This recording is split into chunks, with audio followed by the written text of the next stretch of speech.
Hello friends, welcome to Let's Crack UPSC CSE English. In our NCERT Marathon series, today we'll see Contemporary India 1 Class 9th NCERT. We'll start with remaining part of this NCERT, that is part 2 in our series.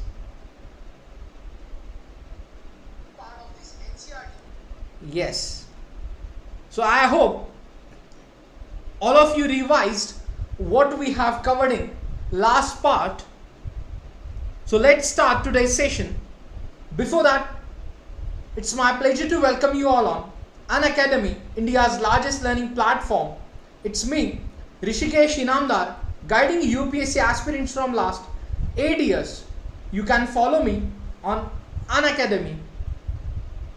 Friends, we are conducting Unacademy Civil Services Championship scheduled on 13 June morning 10 am. So in this 2 hours of test, we'll give you ranks and top rankers will get up to 100% scholarship, UPSC CSE notes by top educators, and also they'll guide by the UPSC CSE experts. So it's absolutely free for all aspirants to register for Unacademy Civil Services Championship. So as we are providing you up to 100% scholarship, physical notes and amazing prizes worth ₹3 crore, which includes MacBook, iPad, iPhone, AirPods and much more.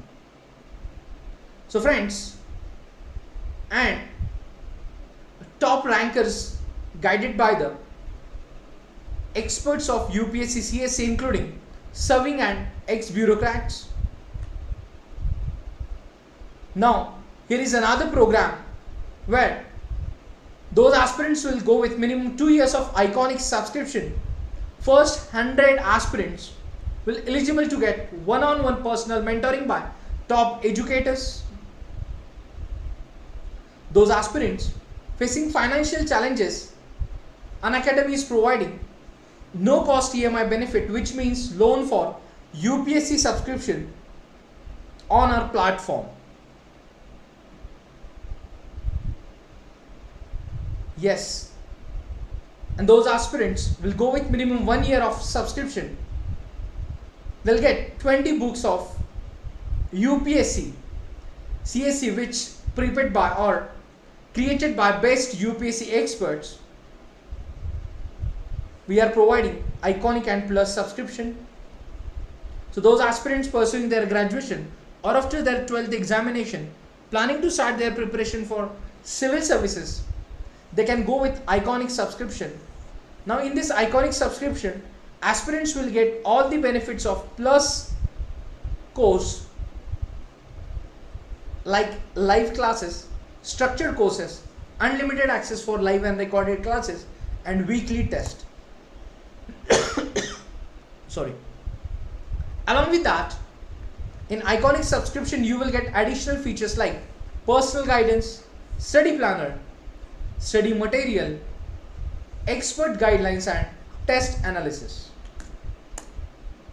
We are providing plus and iconic paid subscription on our platform, where you will get 10% discount after using referral code RBI Live, which means if you will go with minimum 2 years of subscription or 2 years of subscription with plus course, you have to pay only 64,800 rupees after discount, and for iconic subscription you have to pay only 1,04,175 rupees after discount or after using referral code RBI Live. Yes friends, here is the huge discount on combo subscription, which means for general studies and optional subject. So for 1 year subscription you have to pay only 57,500 rupees on GS and optional combo subscription instead of 77,000 rupees, which means huge discount on this subscription. And for iconic GS and optional you have to pay only 76,500 rupees for 1 year subscription instead of 1,02,000 rupees. Here also you can use referral code RBI Life along with this huge discount. So hurry up and subscribe combo subscription and boost up your preparation for UPSC CSE. Friends, we are going to start new batches from 9th June. Free test series for all aspirants. Just you have to use code RBI Life to unlock the test. Unacademy Combat we are conducting on every Sunday morning 11 am. Means tomorrow morning we have 11 o'clock Unacademy Combat.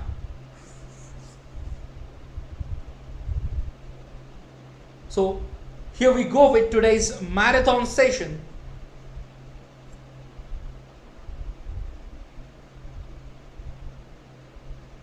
Contemporary India 1.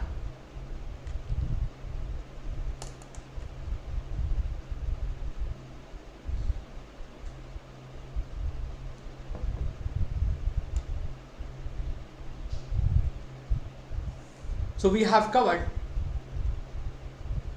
first topic India size location, then physical features of India, and now we are studying drainage. So let's see in today's session how much topics we will cover. So we'll try to cover complete drainage and few topics, subtopics of climate.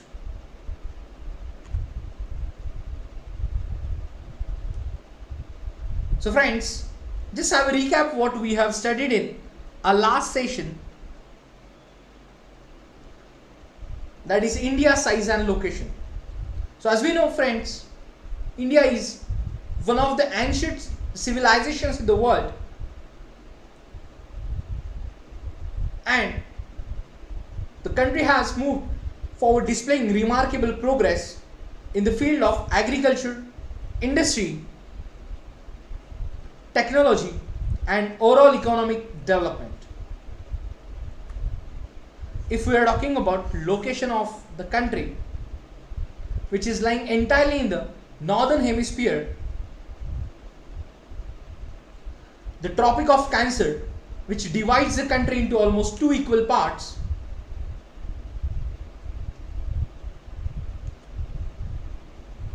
so see the location of India, which lying on northern hemisphere.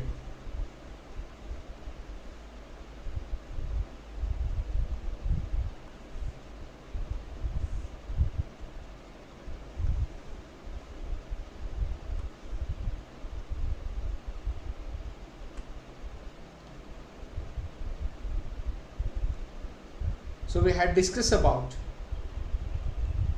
the Indira Point, then landmass of India, which has an area of 3.28 million square kilometer, and India's total area accounts for about 2.4% of the total geographical area of the world.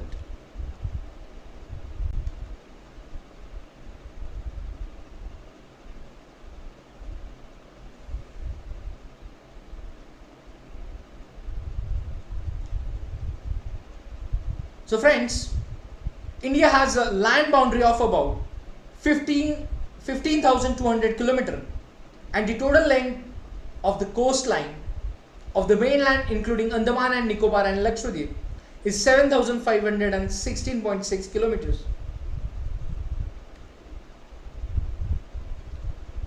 Then a country is bounded by the Youngfold Mountains in the northwest, north and northeast, and the south of about 22 degrees north latitude.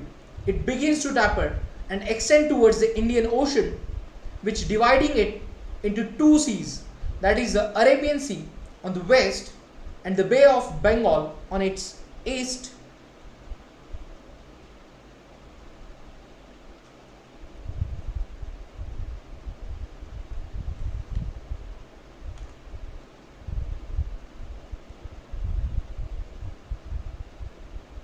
So standard meridian of India, which passing through Mirzapur in Uttar Pradesh, is taken as the standard time for the whole country.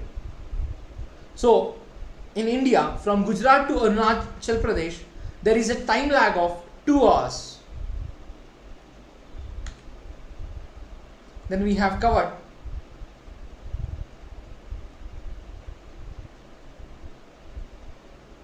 the figure of 7 largest countries of the world.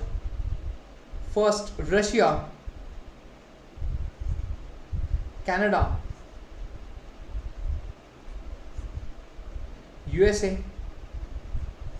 China, Brazil, Australia and India.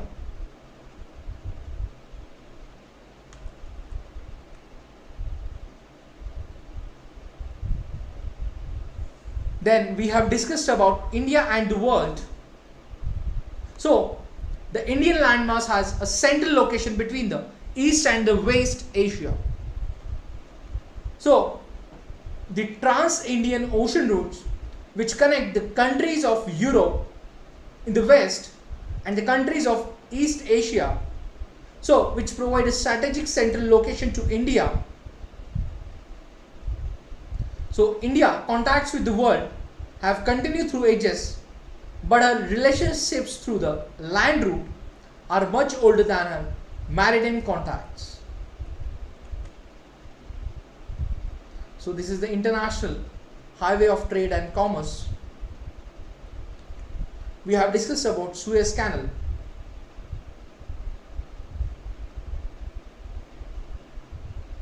So the ideas of the Upanishad and the Ramayana, the stories of Panchatantra, the Indian numerals and the decimal system thus could reach many parts of the world.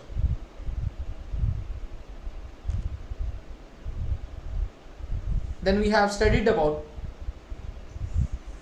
India's neighbors.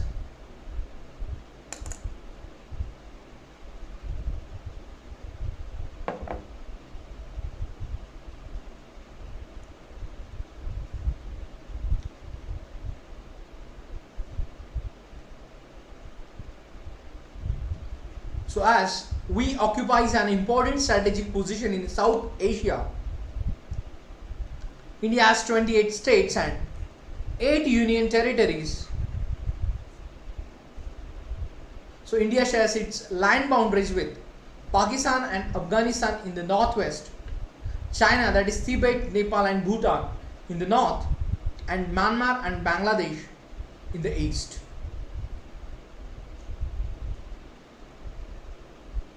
So on southern side are neighbors across the sea, which consist of the 2 islands countries, namely Sri Lanka and Maldives. So Sri Lanka is separated from India by a narrow channel of sea found by the Park Strait and the Gulf of Mannar, while Maldives Islands are situated to the south of the Lakshadweep Islands. India has strong geographical and historical links with her neighbors. So friends, we have studied about the additional information, like before 1947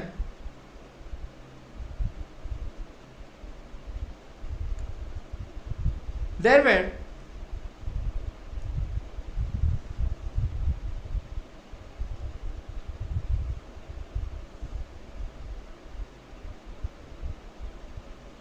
two types of states in India, the provinces and the princely states.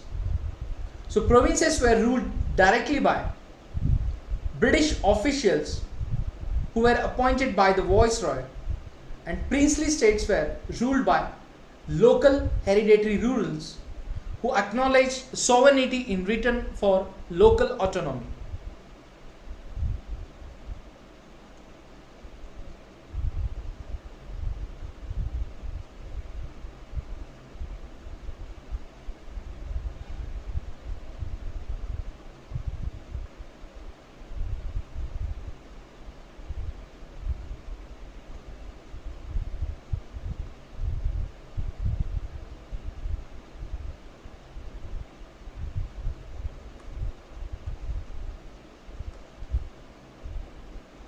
Then we have discussed about physical features of India.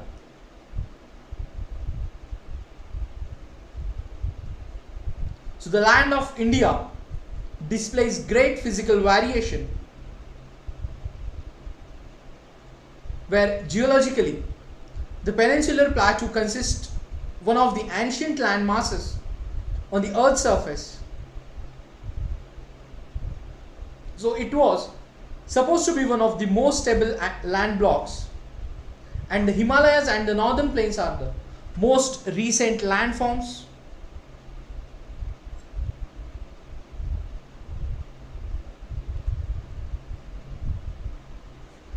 Then, from the viewpoint of geology, Himalayan mountains form an unstable zone. The whole mountain system of Himalaya, which represents the very youthful topography with high peaks, deep valleys and fast flowing rivers.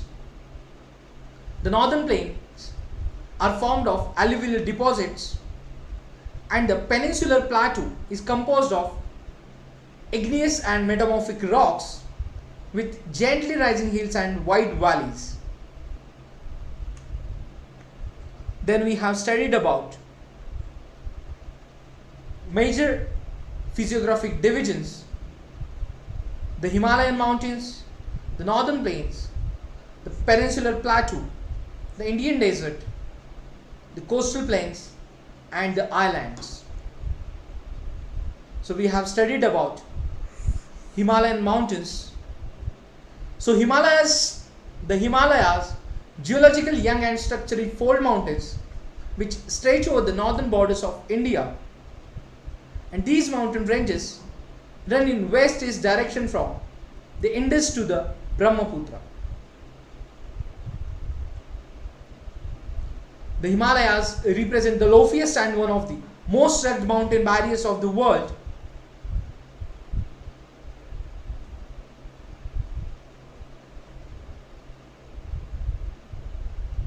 So the Himalaya consists of 3 parallel ranges in its longitudinal extent, and a number of valleys lie between these ranges.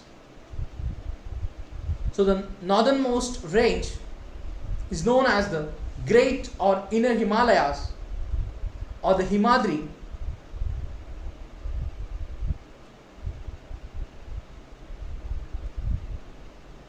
We have studied about some highest peaks of the Himalayas.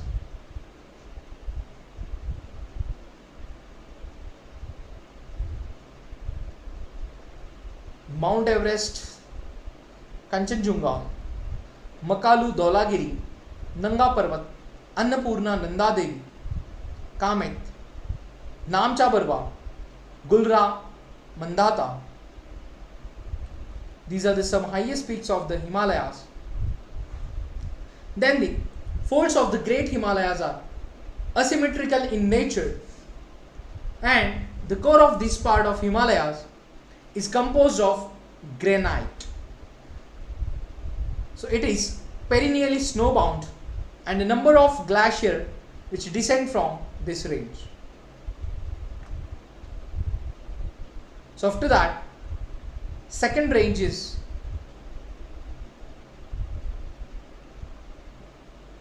known as Himachal or Lesser Himalaya. So the ranges are mainly composed of highly compressed and altered rocks,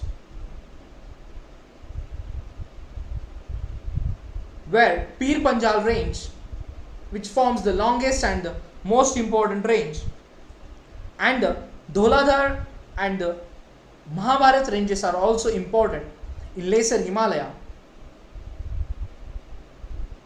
So this Himachal or Lesser Himalaya, yes, Himalaya mountain range, not I am talking about Himachal mountain range, not specific state we are talking about. So the range Himachal or Lesser Himalaya, which consists of famous valley of Kashmir,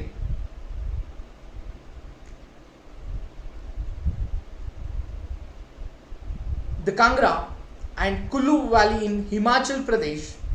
So this region is well known for its hill stations. And third range, the outermost range of the Himalayas, is called Shivaliks. They extend over a width of 10 to 15 kilometers and have an altitude varying between 900 and 1100 meters. So these ranges are composed of unconsolidated sediments which brought down by rivers from the main Himalayan ranges located further north, and these valleys are covered with thick gravel and alluvium. So the longitudinal valley which lying between lesser Himalaya and the Shivaliks are known as dunes. So Dehradun, Kotli Dun and Patli Dun are some of the well-known dunes in this region.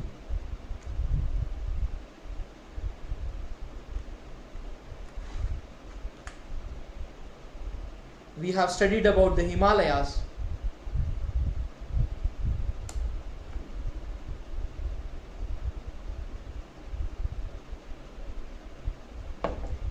So beside the longitudinal divisions like Greater Himalaya, Lesser Himalaya and Shivaliks, the Himalayas have been divided on the basis of regions from west to east. So these divisions have been demarcated by river valleys.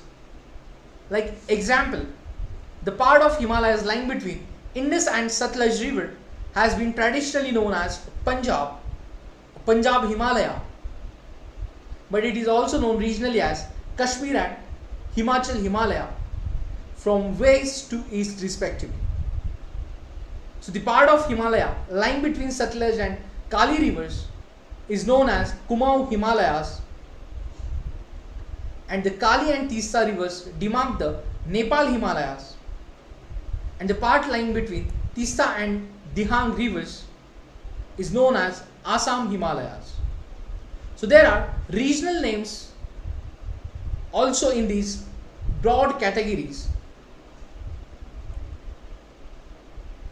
The Brahmaputra marks the easternmost boundary of the Himalayas.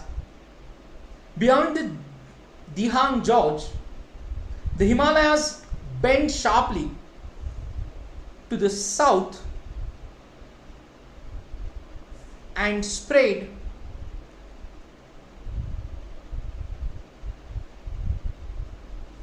like this. This is bent to the south and spread along the eastern boundary of India. They are known as the Purvanchal or the eastern hills and mountains. So these hills running through the northeastern states are mostly composed of strong sandstones which are sedimentary rocks and covered with dense forests.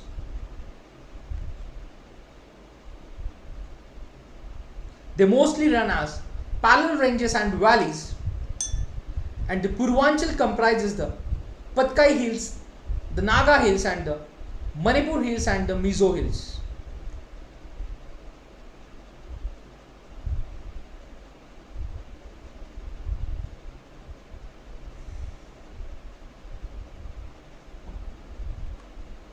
Then we have covered all these topics.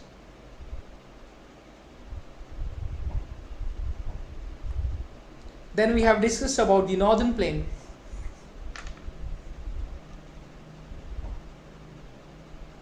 So the northern plain has been formed by the interplay of the three major river systems, the Indus, Ganga and Brahmaputra.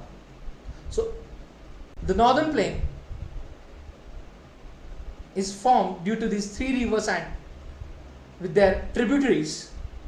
So this plain is formed of alluvial soil, and the deposition of alluvium in a vast basin lying at the foothills of the Himalaya over millions of years, which form this fertile plain, and it spreads over an area of 7 lakh square kilometer.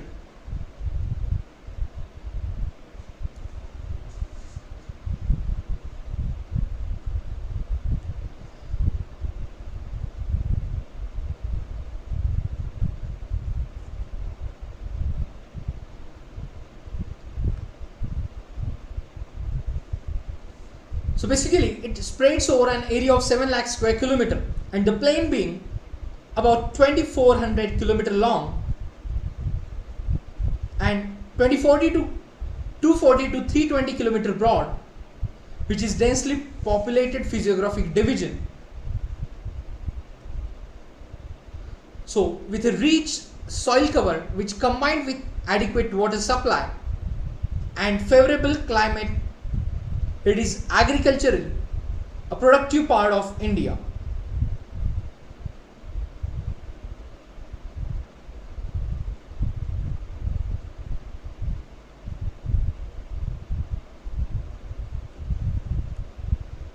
The northern plains. So normally the rivers coming from northern mountains are involved in depositional work. So in the lower course, due to gentle slope, the velocity of the river decreases, which results in the formation of riverine islands.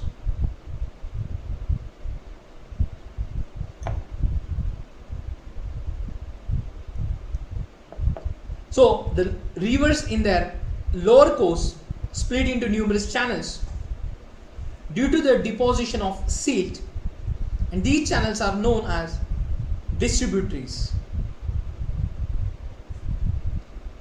So the northern plain is broadly divided into 3 sections. The western part of the northern plain is referred to as Punjab Plains, which formed by the Indus and its tributaries. So the larger part of this plain lies in Pakistan, and in Indus and its tributaries, the Jhelum, Chenab, Ravi and Bias and Satluj, which originate in the Himalaya, and this section of the plain is dominated by the doabs. So we have studied about meaning of doab, which is made up of 2 words, do, do meaning two, and ab meaning water, doab. Then we have studied about fact majuli,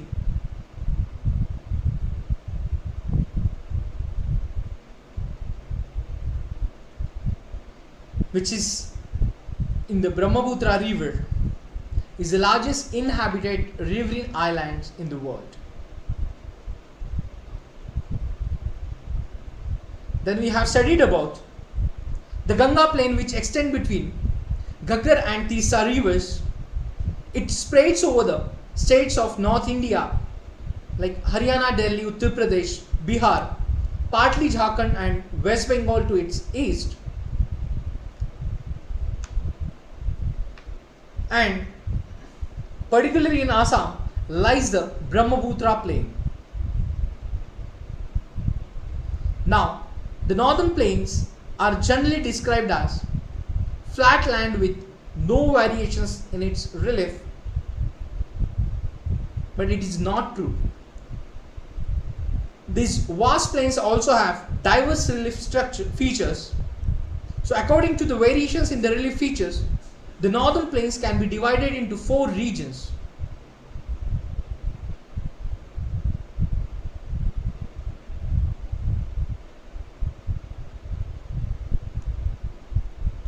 Like Bhabar,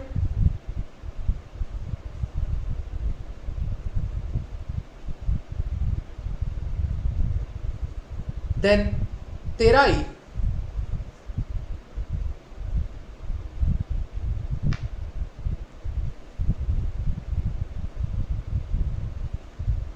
then Bhangar,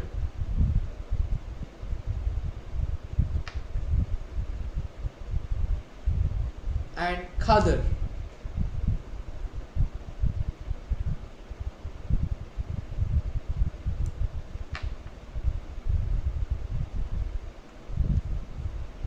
So Bhabar, Terai, Bhangar and Khadar. So the northern plains can be divided into these 4 regions. After that, we have discussed about the Peninsular Plateau.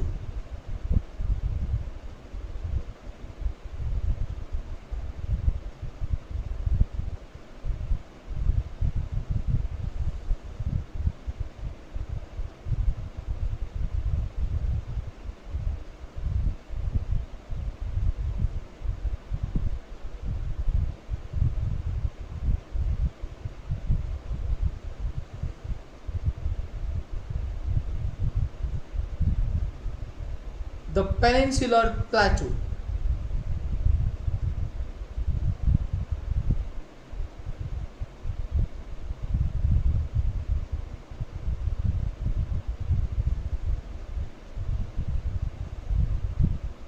So friends, the Peninsular Plateau is a tableland composed of the old crystalline igneous and metamorphic rocks. So it was formed due to the breaking and drifting of the Gondwana land and thus making it part of the oldest landmass.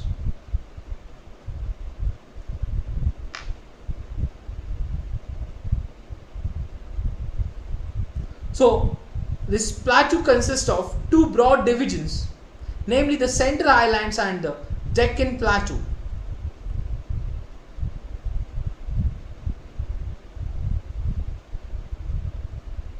Where the Deccan Plateau is a triangular landmass that lies to the south of the river Narmada. So the Deccan Plateau is higher in the west and slopes gently eastwards.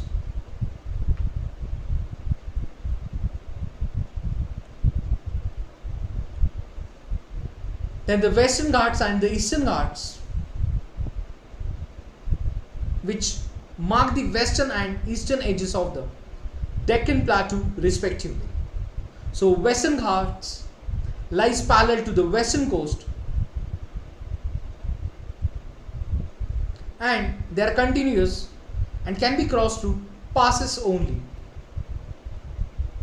So the Western Ghats are higher than the Eastern Ghats.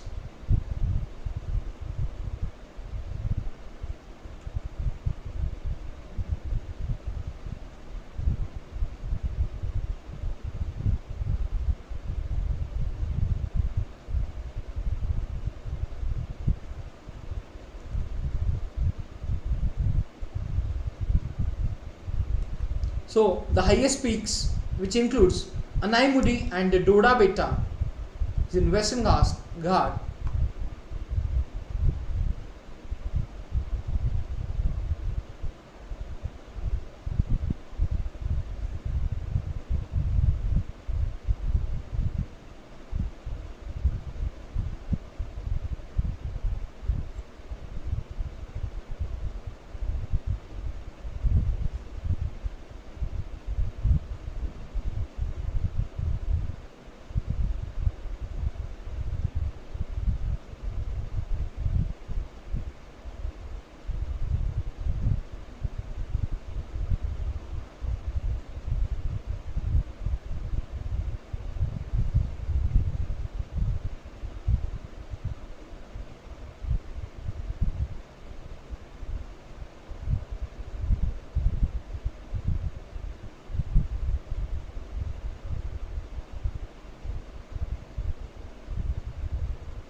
Yes, then Mahendragiri is the highest peak in the Eastern Ghats.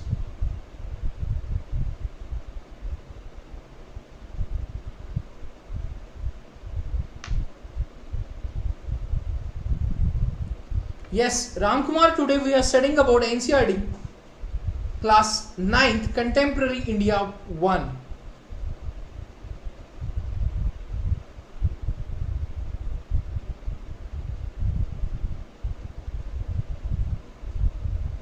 Then Chevrolet Hills and the Javadi Hills are located to the southeast of the Eastern Ghats.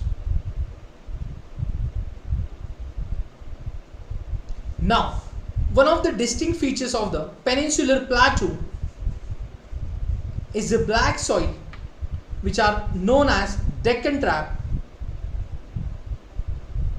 So this is of volcanic origin. Hence the rocks are igneous.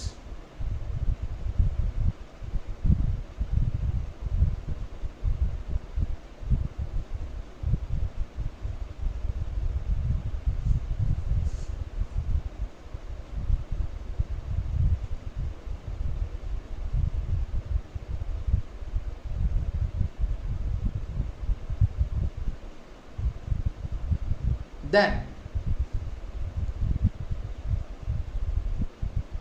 we have studied about the Indian desert.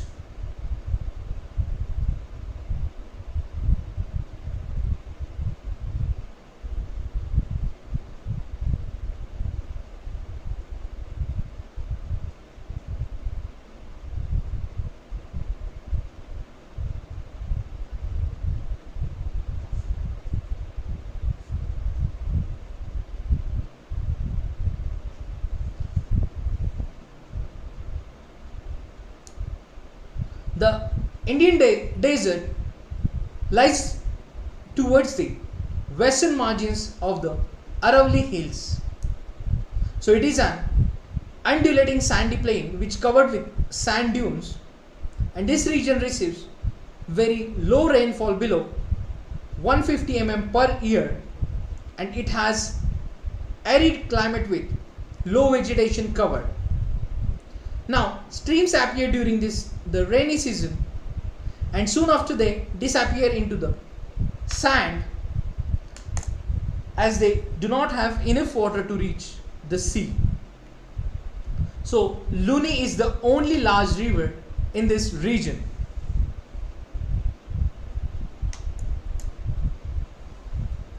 Then we have studied about Bachans, that is crescent shaped dunes which covered large areas, but longitudinal dunes become more prominent near the Indo-Pakistan boundary.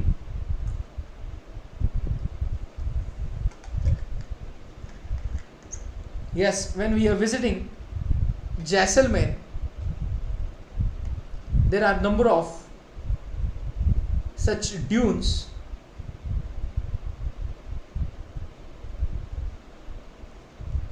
Then the coastal plains.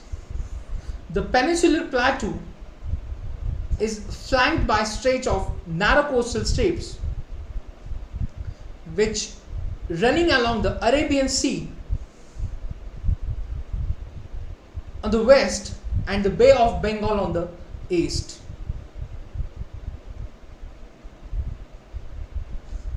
The western coast, which sandwiched between the Western Ghats and the Arabian Sea, is a narrow plain. So it consists of three sections. The northern part of the coast is called the Konkan.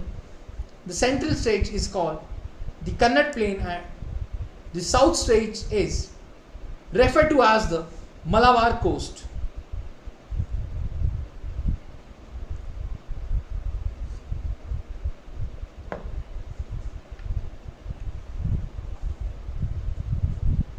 Then the plains along the Bay of Bengal are wide and level. So in the northern part, it is referred as the northern Sirkar, while the southern part is known as the Coromandel coast. Yes, we are talking about eastern coast. So the large rivers such as Mahanadi, Godavari, Krishna and Kaveri have formed extensive delta on this coast. There is Lake Chilika is an important feature along the eastern coast.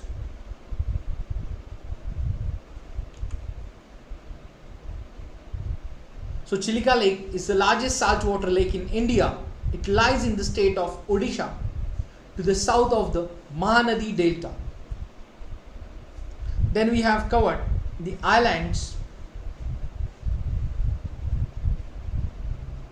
So we have studied about two groups of islands. So India has a vast mainland, and besides this, the country has two groups of islands we have covered, that is Lakshadweep and Andaman Nicobar Islands.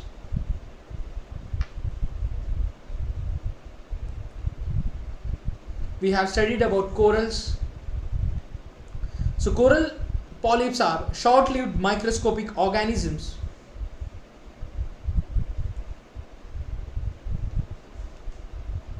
Then we studied about barren island in Andaman and Nicobar group of islands. So India's only active volcano is found on barren island.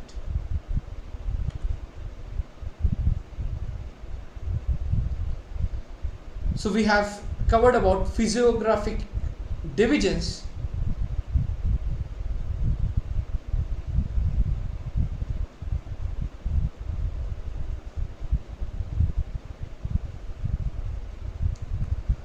Then we have started with the drainage part.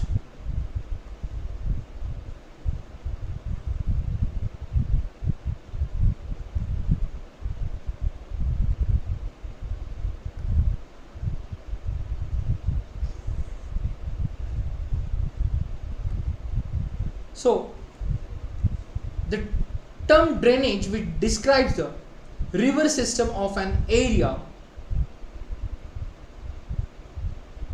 So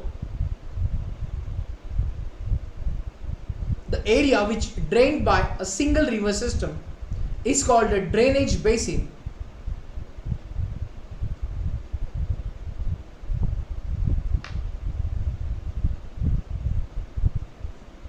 Then we have studied about water divide by two streams in between the hillside or upside, which is water divide. The world's largest drainage basin is of the Amazon River. We have started the drainage system in India.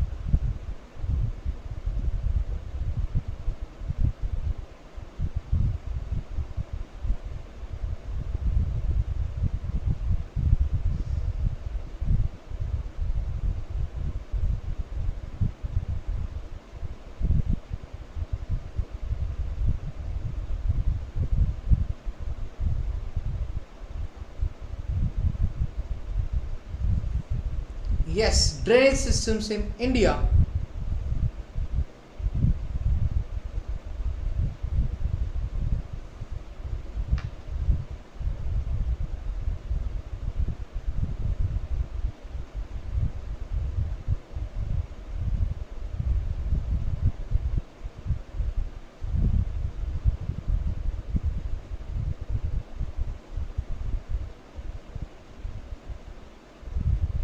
Yes, the drainage systems of India are mainly controlled by the broad relief features of the subcontinent. So there are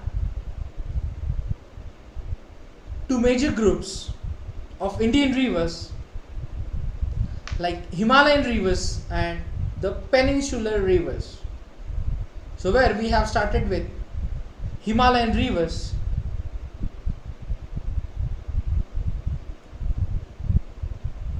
So apart from originating from the two major physiographic regions of India, the Himalayan and the Peninsular rivers are different from each other in many ways. Most of the Himalayan rivers are perennial. So perennial means that they have water throughout the year, and these rivers receive water from rain as well as from melted snow from the lofty mountains.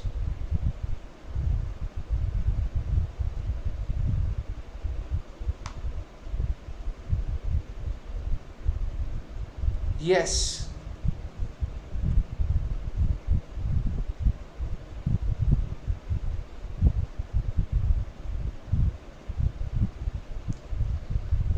Then we studied about the gorge, a gorge found by the rivers.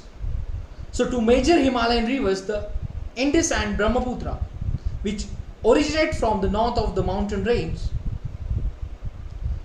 Yes, north of the mountain ranges, and they have cut through the mountains making a gorges.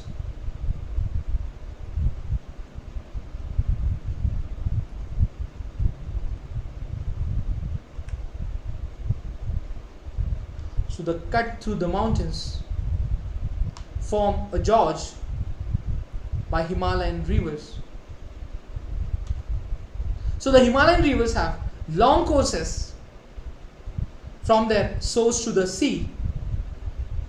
They perform intensive erosional activity in their upper courses and carry huge loads of silt and sand. In the middle and the lower courses, these rivers form meanders, oxbow lakes, and many other depositional features in their flood plains. They also have well developed deltas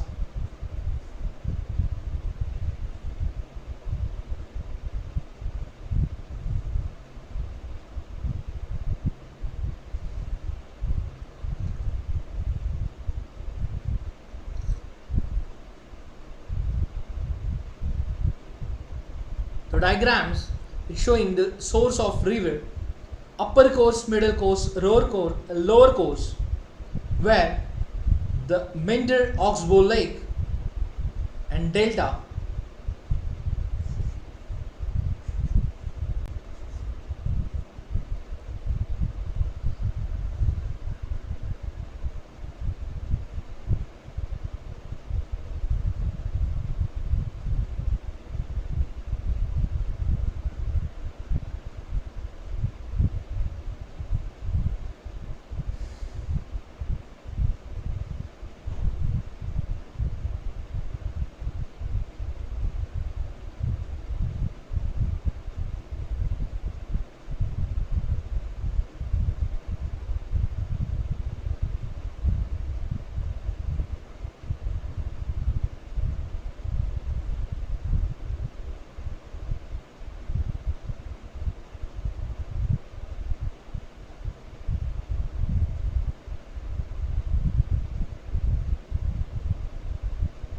yes.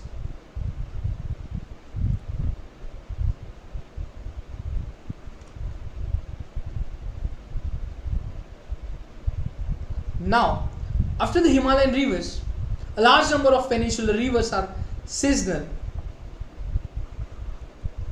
as their flow is dependent on rainfall, and during the dry season, even the large rivers have reduced flow of water in their channels. So, the peninsular rivers have shorter and shallower courses as compared to the Himalayan counterparts, and however, some of them originate in the central highlands and flow towards the west.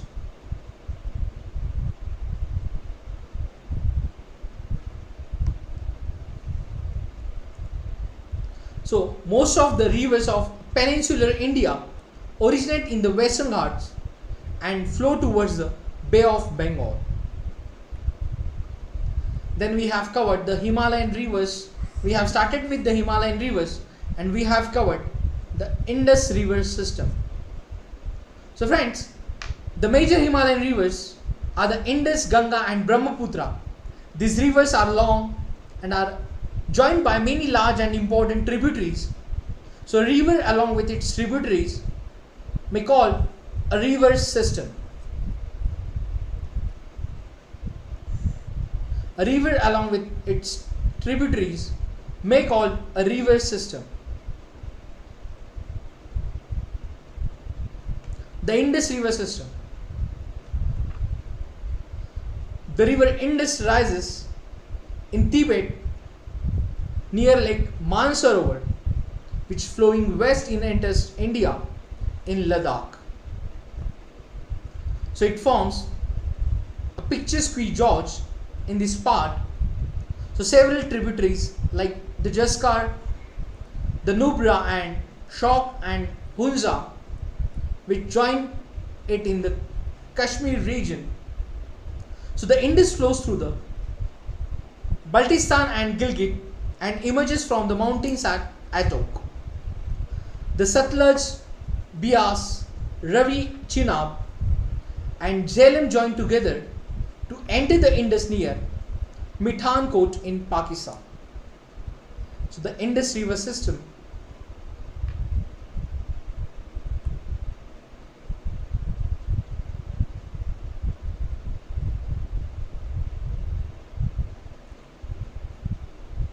Then, beyond this, the Indus flows southwards, eventually reaching the Arabian Sea east of Karachi. So, the Indus plain has very gentle slope with a total length of 2900 km, and the Indus is one of the longest rivers of the world.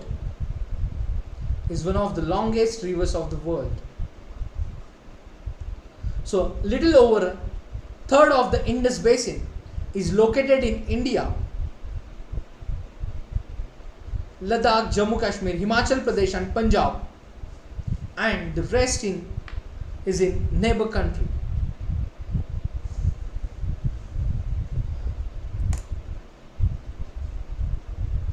Then we have studied about the Indus Water Treaty 1960.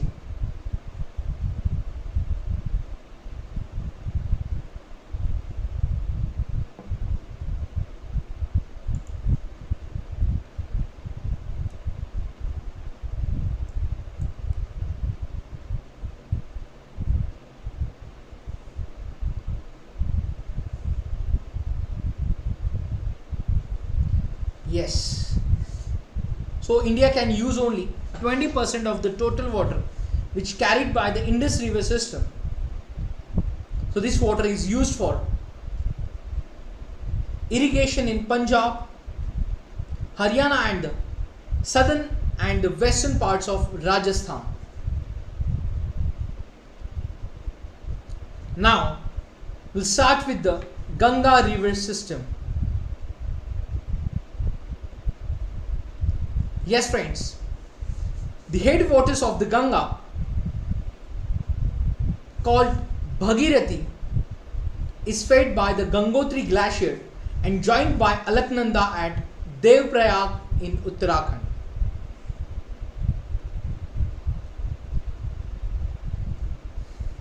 The headwaters of the Ganga called Bhagirathi is fed by the Gangotri glacier and joined by the Alaknanda at Devprayag in Uttarakhand. At Haridwar, the Ganga emerges from the mountains onto the plains. So at Haridwar, the Ganga emerges from the mountains onto the plains. Now, the Ganga is joined by many tributaries from the Himalayas, a few of them being major rivers such as the Yamuna, Ghagra, Gandak and Kosi. The river Yamuna, which rises from the Yamunotri glacier in the Himalayas,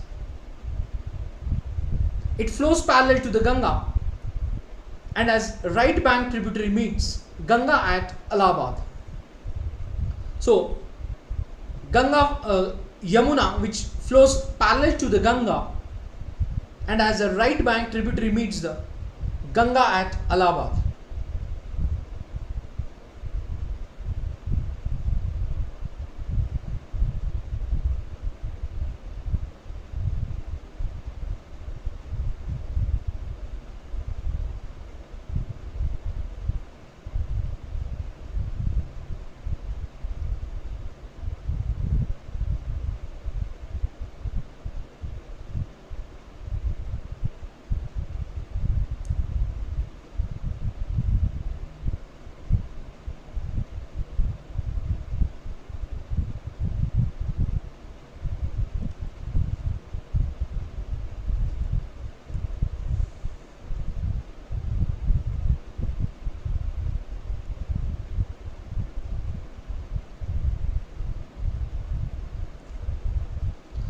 So this is the confluence of Bhagirathi and Alaknanda at Devprayag.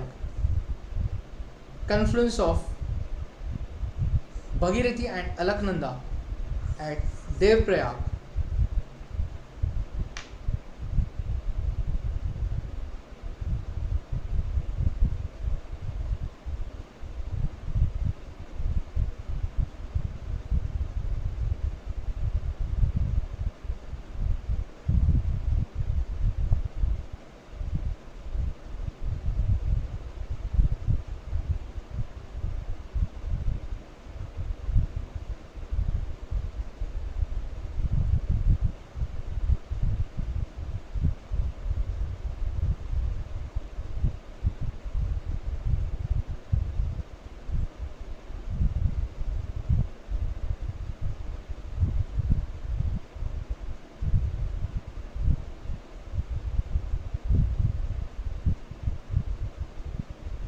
Now,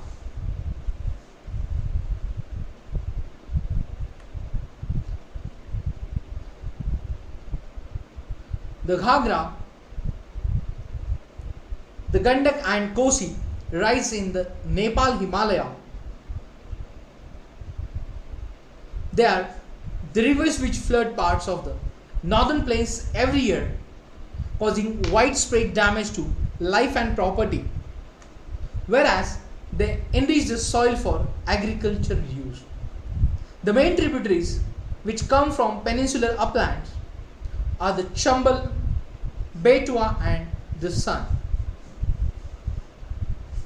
These rise from semi-arid areas, have shorter courses and do not carry much water in them.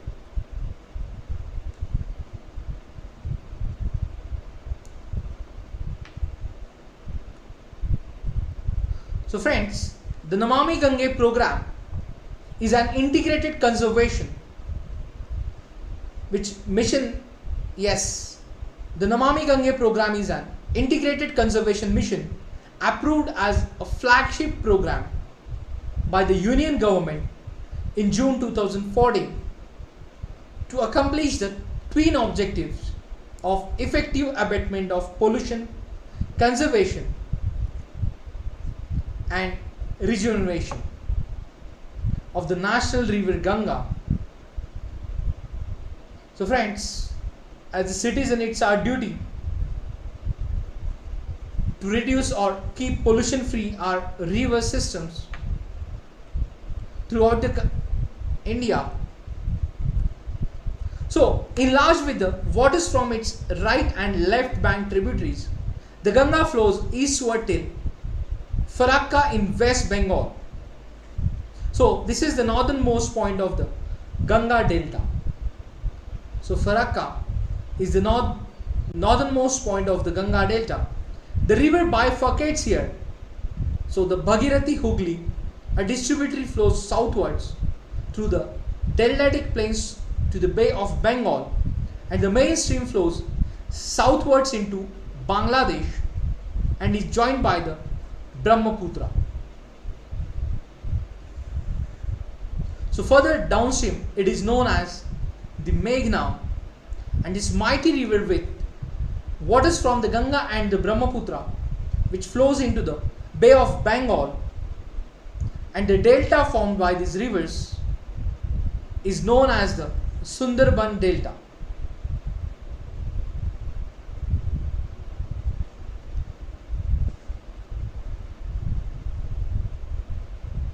So the Sundarban Delta, which derived its name from the Sundri tree, which grows well in marshland, and it is the world's largest and forest growing delta.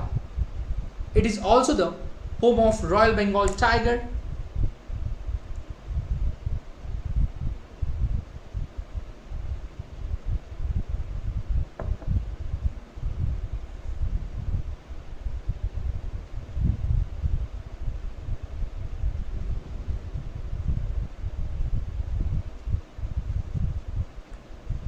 So the length of the Ganga is over 2500 km.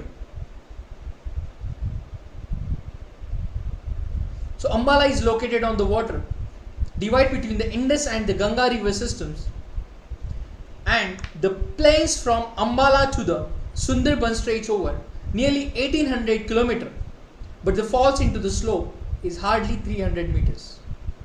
In other words, there is fall of just 1 meter from every 6 km. Therefore, the river develops large meanders. Yes, large meanders.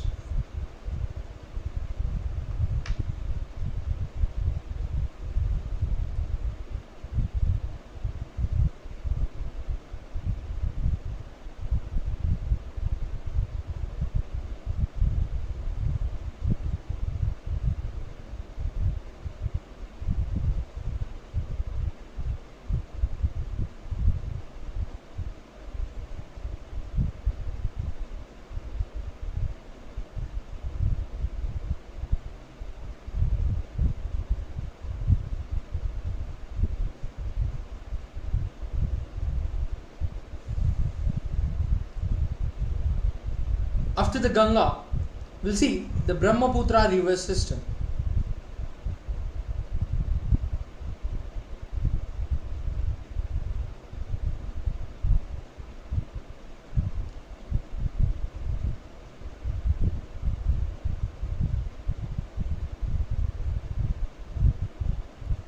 The Brahmaputra rises in Tibet east of Mansarovar Lake, very close to the sources of the Indus and the Satluj.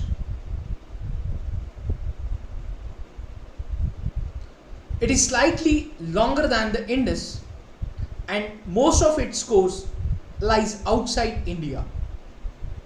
So Brahmaputra river rises in the Tibet east of Mansarovar Lake and very close to the sources of the Indus and the Satluj. It is slightly longer than the Indus and most of its course lies outside India. It flows eastwards parallel to the Himalayas. On the reaching the Namcha Barwa,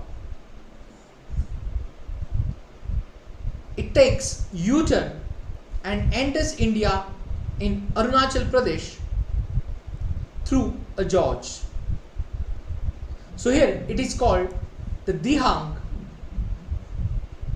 and it is joined by the Dihang. Yes, it is joined by the Dibang, Lohit and many other tributaries to form the Brahmaputra in Assam. So, Brahmaputra flows eastwards parallel to the Himalayas. On reaching the Namcha Barwa, it takes U-turn and enters India in Arunachal Pradesh through a gorge. Here it is called the Dihang and joined by Dibang, Lohit and many other tributaries to form the Brahmaputra in Assam. So Brahmaputra is known as the Sangpo in Tibet and Jamuna in Bangladesh.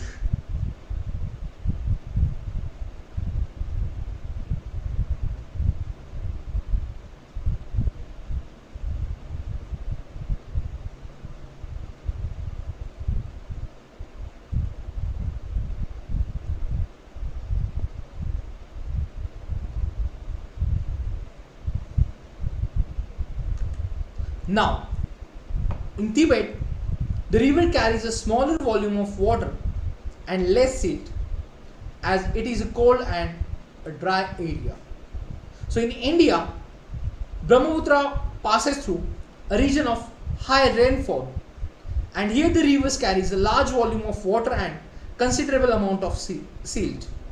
So the Brahmaputra has a braided channel in its entire length in Assam and forms many riverine islands. So as we have studied, the world's largest riverine island formed by the Brahmaputra is Majoli. Just have a look.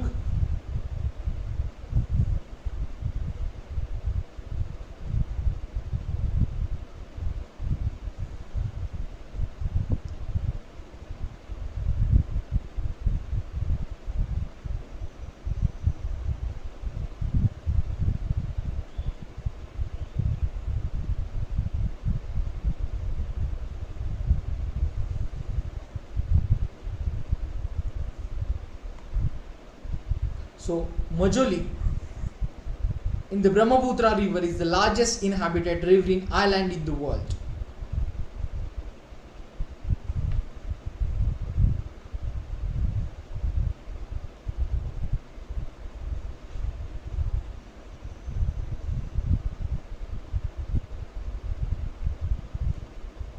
So every year during the rainy season, the river overflows its banks, causing widespread devastation due to floods in Assam and Bangladesh. Unlike other North Indian rivers, the Brahmaputra is marked by huge deposits of silt on its bed, causing the river bed to rise, and the river also shifts its channel frequently.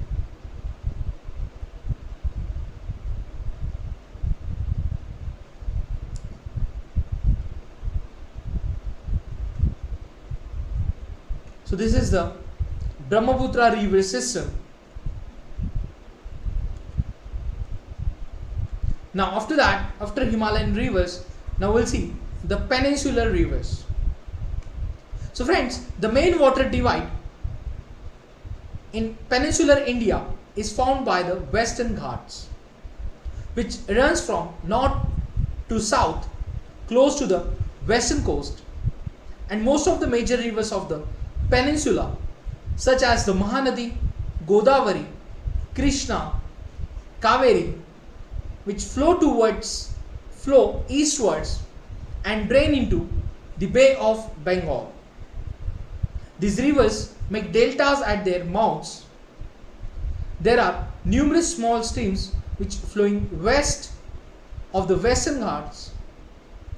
So the Narmada and the Tapi are the only long rivers which flow west and make estuaries. So in peninsular rivers, the Narmada and the Tapi are only long rivers which flow west and make estuaries. So the drainage basins of the peninsular rivers are comparatively smaller in size. Yes, if we are talking about the comparatively from Himalayan rivers, the drainage basin of the peninsular rivers are comparatively smaller in size. Now first we'll see the Narmada river basin. Narmada basin. The Narmada rises in the Amarkantak hills in Madhya Pradesh. It flows towards the west,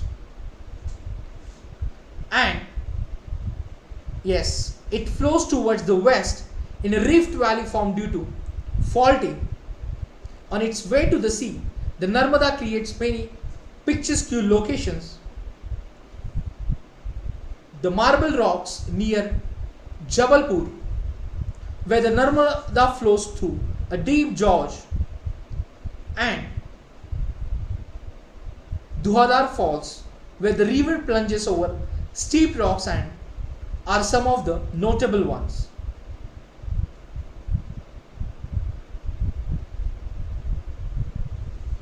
The river plunges over steep rocks and some of the notable ones. So all tributaries of the Narmada are very short, and most of these join the main stream at right angles. The Narmada basin covers parts of Madhya Pradesh and Gujarat.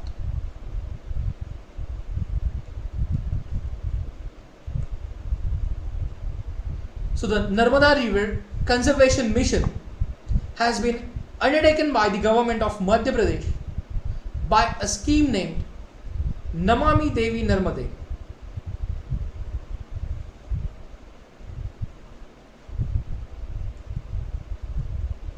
The Narmada Basin.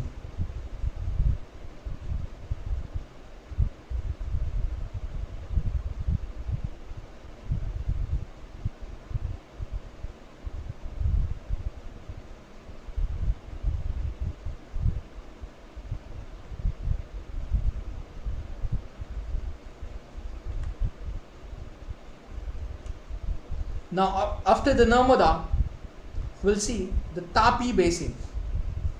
The Tapi rises in the Satpura ranges in the Betul district of Madhya Pradesh.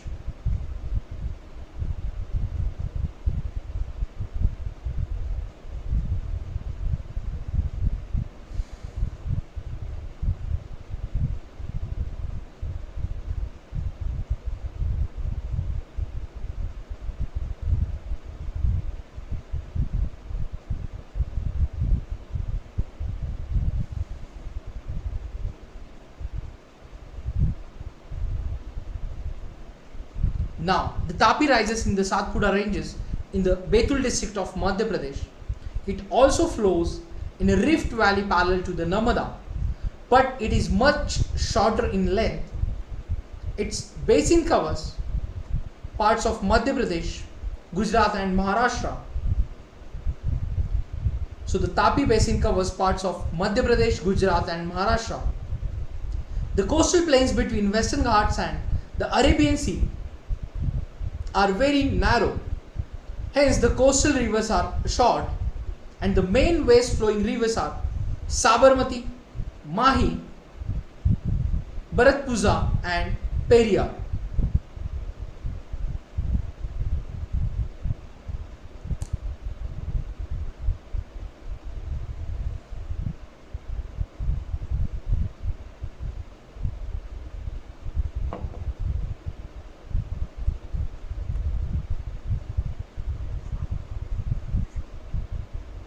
Then the Godavari basin. The Godavari is the largest peninsular river. It rises from the slopes of the Western Ghats in the Nashik district of Maharashtra. Its length is about 1500 kilometers. It drains into the Bay of Bengal. Its drainage basin is also the largest among the peninsular rivers. The basin covers parts of Maharashtra, Madhya Pradesh, Odisha and Andhra Pradesh.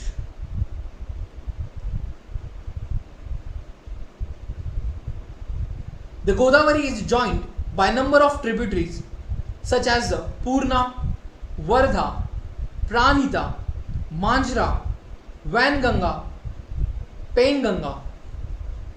So the last three tributaries are very large because of its length and the area it covers. So it is also known as Dakshin Ganga. Godavari is also known as the Dakshin Ganga.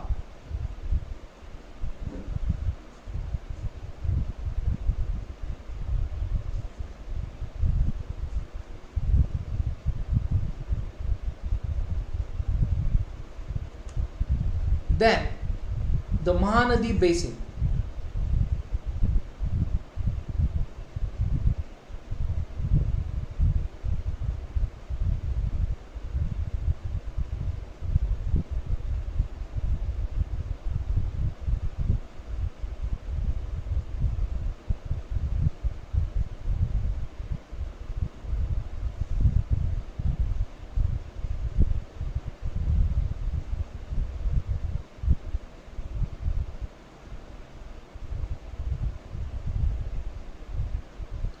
So the Mahanadi rises in the highlands of Chhattisgarh. It flows through Odisha to reach the Bay of Bengal, and the length of the river is about 860 kilometers. Its drainage basin is shared by Maharashtra, Chhattisgarh, Jharkhand and Odisha.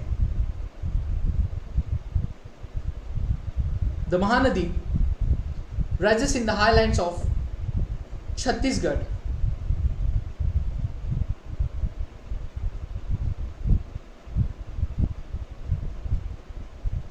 It flows through the Odisha to reach the Bay of Bengal, and the length of the river is about 860 kilometers. Its drainage basin is shared by Maharashtra, Chhattisgarh, Jharkhand and Odisha.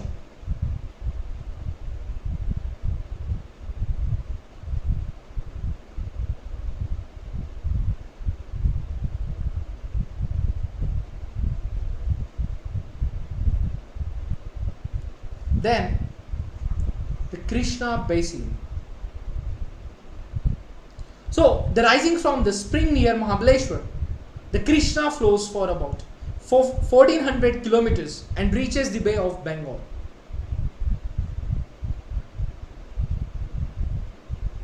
Yes, the Tungabhadra, Koyna,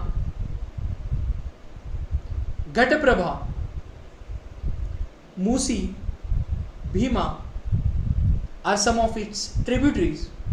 Its drainage basin is shared by Maharashtra, Karnataka and Andhra Pradesh.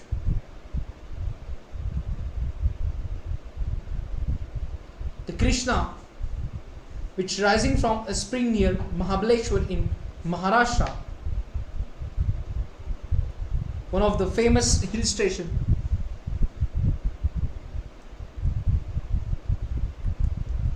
Then the Kaveri basin. The Kaveri rises in Brahmagiri range of Western Ghats and it reaches the Bay of Bengal in south of Kadalur in Tamil Nadu.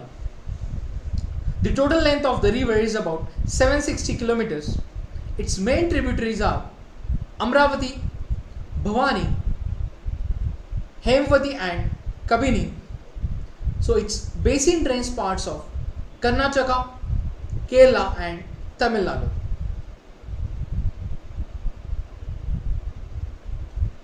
The Kaveri basin.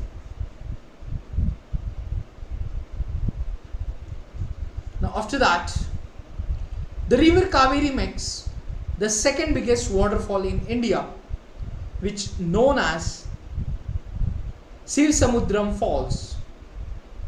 The hydroelectric power generated from the falls is supplied to Mysuru, Bangalore and the Kolar goldfield. So the river Kaveri makes the second biggest waterfall in India, which is known as Sivasamudram Falls. The hydraulic power generated from the falls is supplied to Mysuru, Bangalore and the Kolar goldfield. Beside these major rivers, there are smaller rivers flowing towards the east. The rivers like Damodar, Brahmini, Baitarni, Subarnarekha are some notable examples. So friends, do you know 71% of the world's surface is covered with water, but 97% of that is salt water.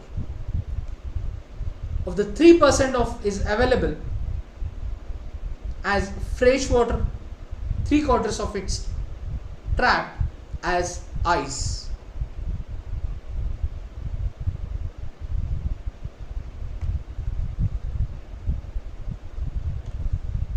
Now, after the rivers, we'll see lakes. So friends, you may be familiar with the Valley of Kashmir and the famous Dal Lake. The house boats and shikaras, which attract thousands of tourists every year. So similarly, you may have visited some other tourist spots near lake and enjoyed boating, swimming and other water games. Now, imagine that if Srinagar, Nainital and other tourist places did not have a lake, would they have been attractive as they are today?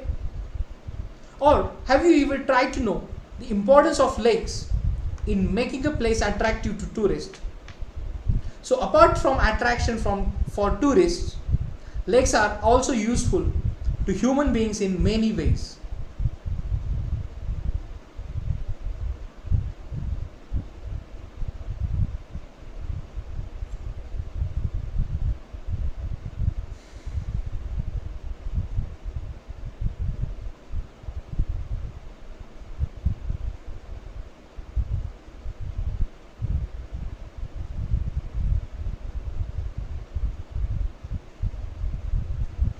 So the lakes. So India has many lakes. These differ from each other in size and other characteristics.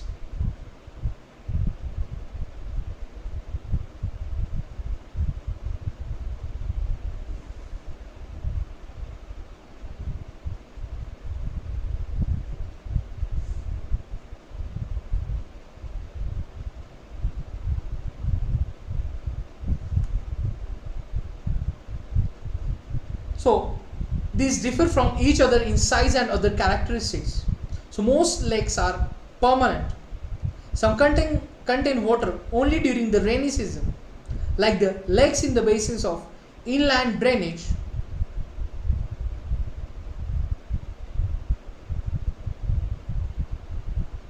of, yes, like the lakes in the basin of inland drainage of semi-arid regions, and there are some lakes which are the result of the action of glaciers and ice sheets, while others have been formed by wind, river action and human activities.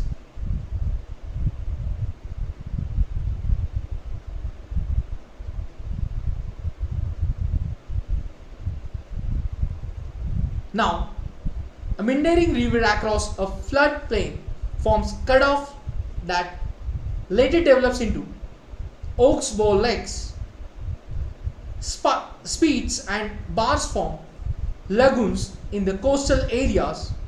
Example, the Chilka Lake, the Pulicat Lake and the Kolleru Lake.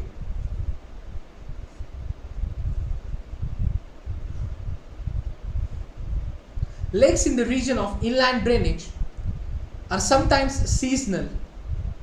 For example, the Sambar Lake in Rajasthan, which is a salt water lake. Its water is used for producing salt.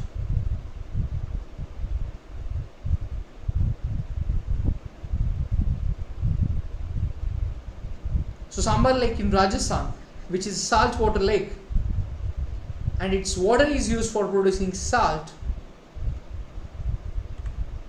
So most of the freshwater lakes are in the Himalayan region.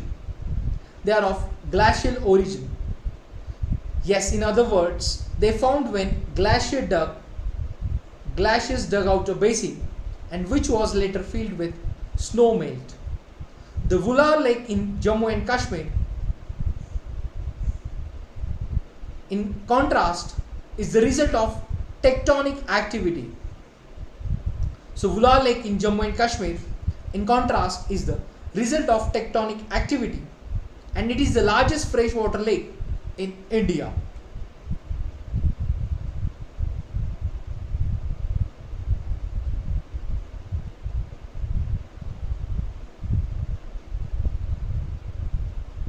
So the Dal Lake, Bhimtal, Nainital, Loktak, Barapani are some other important freshwater lakes.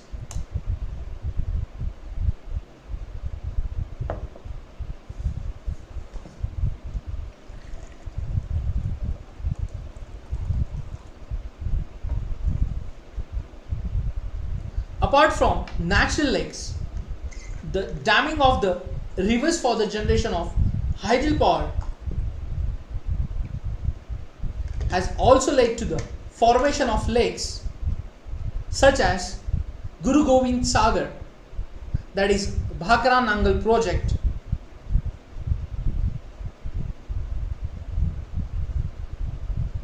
yes, apart from natural lakes, the damming of the rivers for the generation of hydel power has also led to the formation of lakes. So we can say these are the man-made lakes.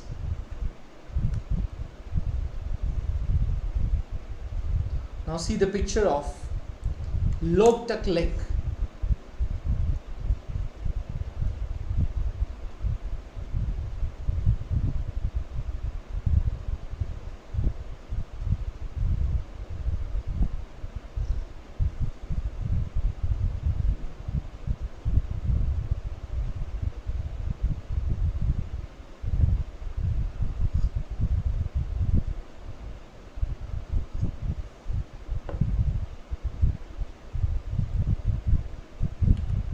Now, lakes are of great value to human beings.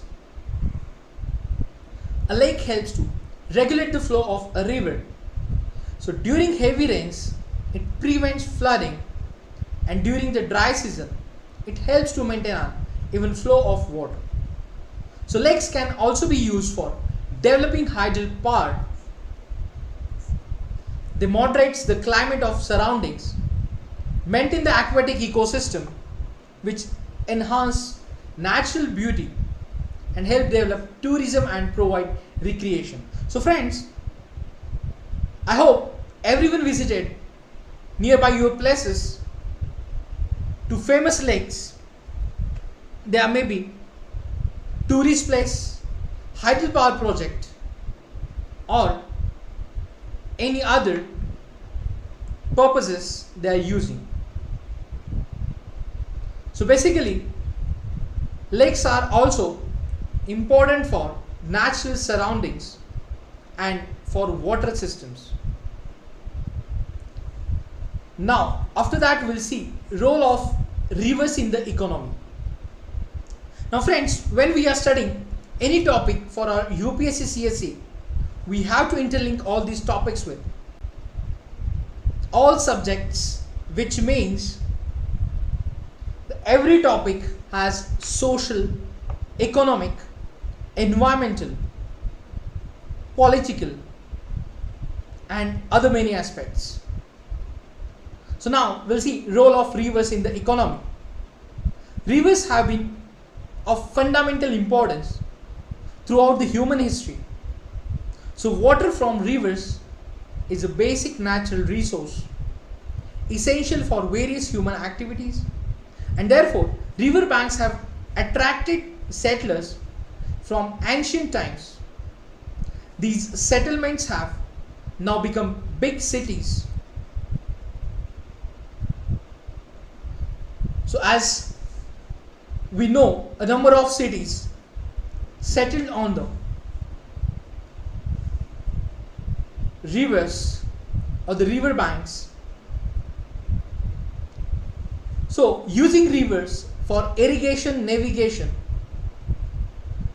hydropower generation is of special significance, and particularly to a country like India, where agriculture is the major source of livelihood of the majority of its population.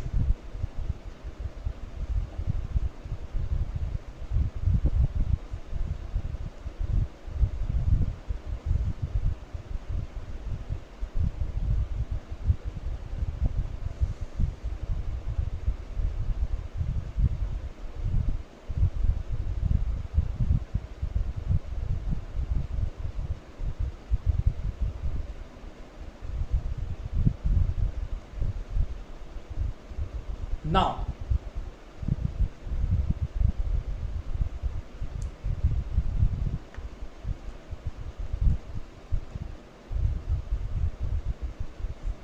so the role of rivers in the economy. Then river pollution. So the growing domestic, municipal, industrial and agriculture demand for water from rivers naturally affects the quality of water, and as a result, more and more water is being drained out of the rivers, reducing their volume. On the other hand, a heavy load of untreated sewage and industrial effluents are emptied into the rivers. This affects not only the quality of water but also the self-cleansing capacity of the river. For example, given the adequate stream flow, the Ganga water is able to dilute and assimilate pollution loads within 20 km of large cities. But the increasing urbanization and industrialization do not allow it to happen, and the pollution level of many rivers has been rising.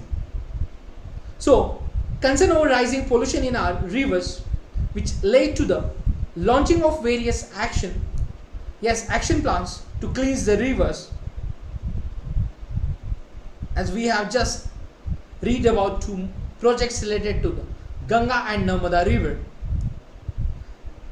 Yes, now we have to think about life of human beings without fresh water, and for that reason we have to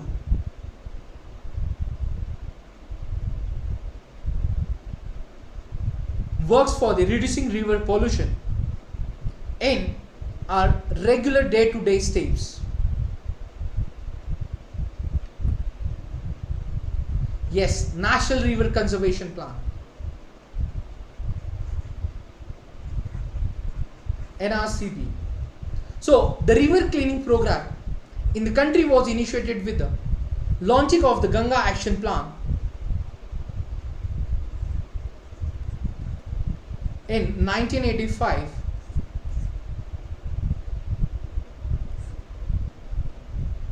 The Ganga Action Plan was expanded to cover other rivers into the National River Conservation Plan in the year 1995. The objective of NRCP is to improve the water quality of the rivers and which are major water sources in the country through the implementation of pollution abatement work.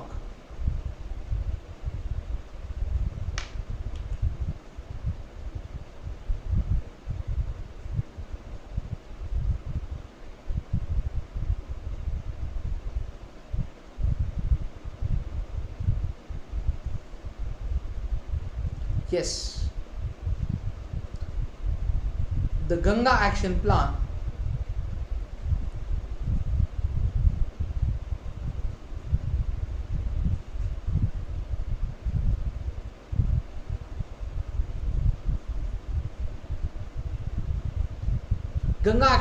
was extended to cover other rivers, and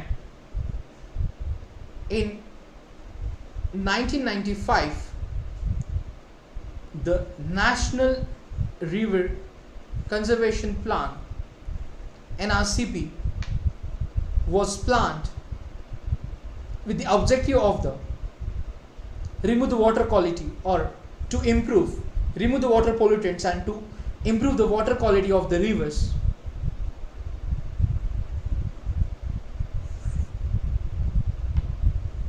Yes, National River Conservation Plan.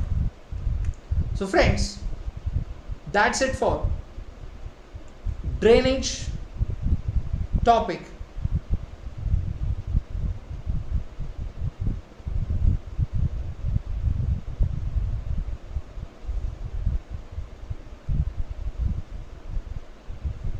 So friends, in drainage we have covered the term drainage, which describe the river systems of an area.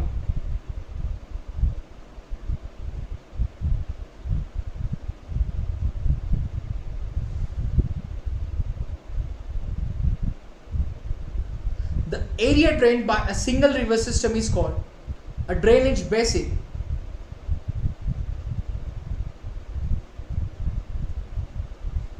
Then water divide,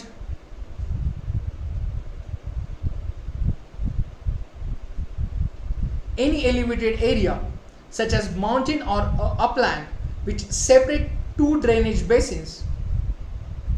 So such upland is known as a water divide.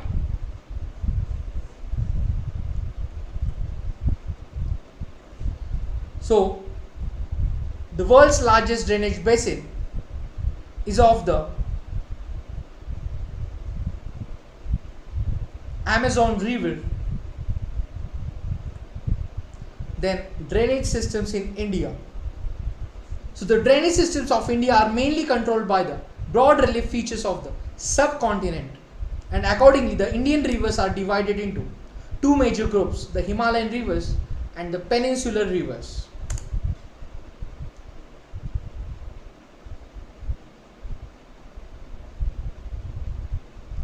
So Himalayan rivers and peninsular rivers are different from each other in many ways and characteristics, where most of the Himalayan rivers are perennial, which means they have water throughout the year. These rivers receive water from rain as well as from melted snow from the lofty mountains.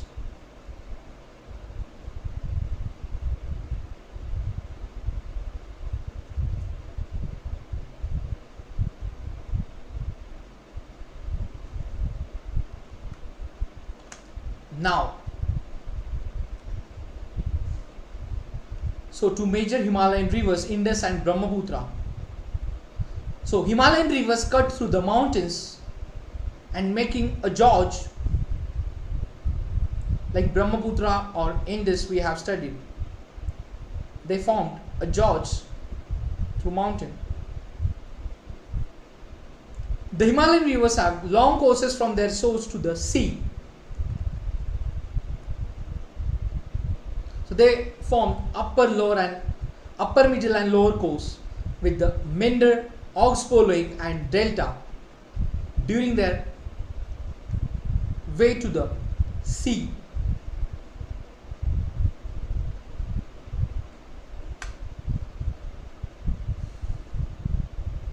So number of peninsular rivers are seasonal and their flow is dependent on rainfall. We have studied the Himalayan rivers in details. The Indus river system,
yes, the Himalayan rivers.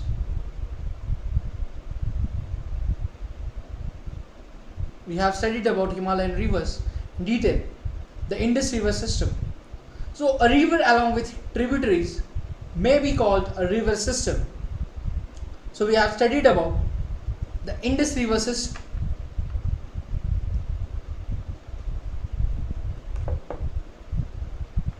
So the Indus is one of the longest rivers of the world.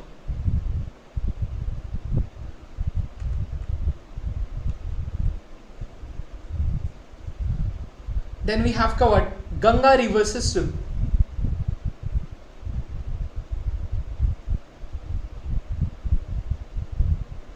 The confluence of Bhagirathi and Alaknanda at Devprayag.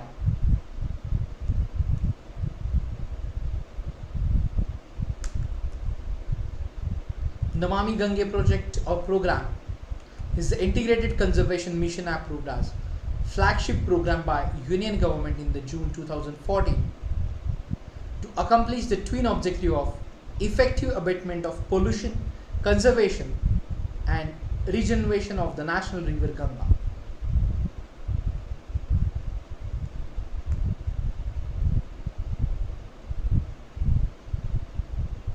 So Ganga flows eastward till Farakka in West Bengal. This is the northernmost point of the Ganga delta.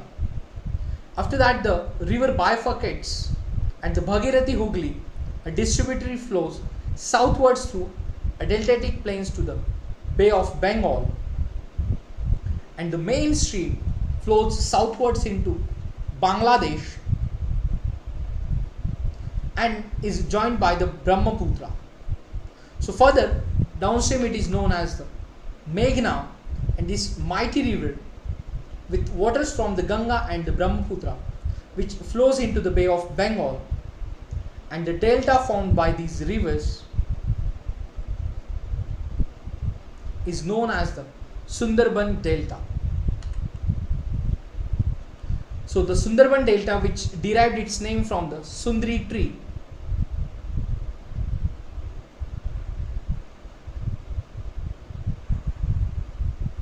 which grows well in marshland, and it is the world's largest and fastest growing delta. It is also the home of Royal Bengal tiger,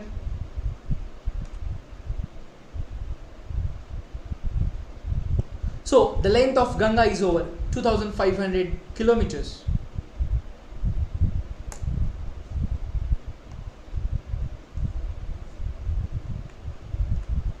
Then we have studied about the Brahmaputra river system. So the Brahmaputra rises in Tibet east of Mansarovar lake. On reaching the Namcha Barwa, it takes U-turn and enters India in Arunachal Pradesh through a gorge.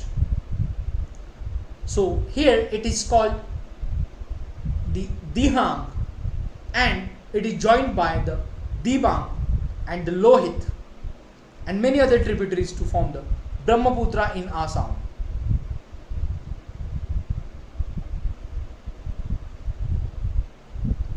Then Brahmaputra is known as the Sangpo in Tibet and Jamuna in Bangladesh.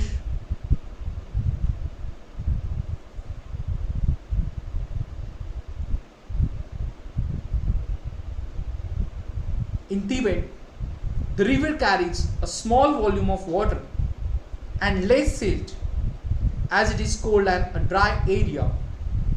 So in India it passes through a region of high rainfall, and here the river carries a large volume of water and considerable amount of silt.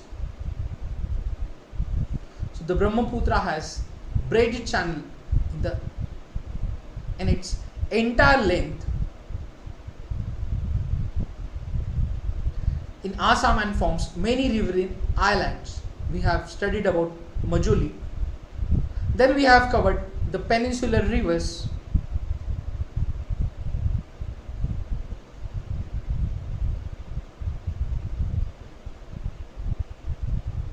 So the main water divide in peninsular India is formed by the western rivers, the Western Ghats, which runs from north to south close to the western coast. So most of the major rivers of the peninsula, like the Mahanadi, Godavari, Krishna, Kaveri, they are flowing eastwards and drain into the Bay of Bengal.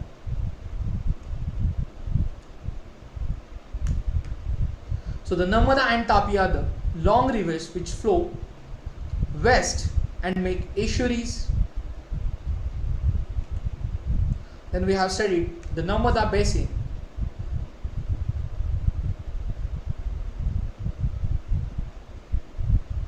The Narmada rises in the Amarkantak hills in Madhya Pradesh.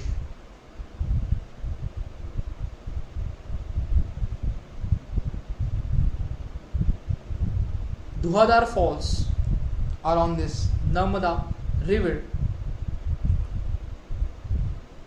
Namami Devi Narmade project, or the mission, has been undertaken by the government of Madhya Pradesh.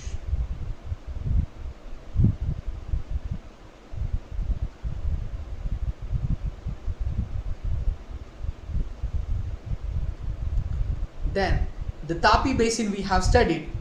The Tapi rises in the Satpura ranges, the Betul district of Madhya Pradesh, and it flows in a rift valley parallel to the Narmada, but it is much shorter in length.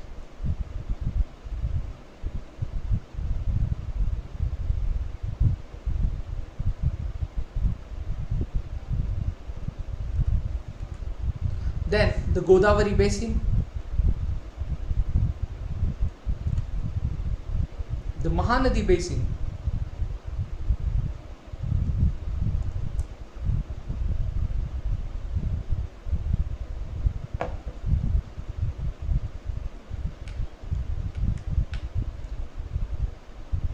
the Mahanadi rises in the highlands of Chhattisgarh. It flows through Odisha to reach the Bay of Bengal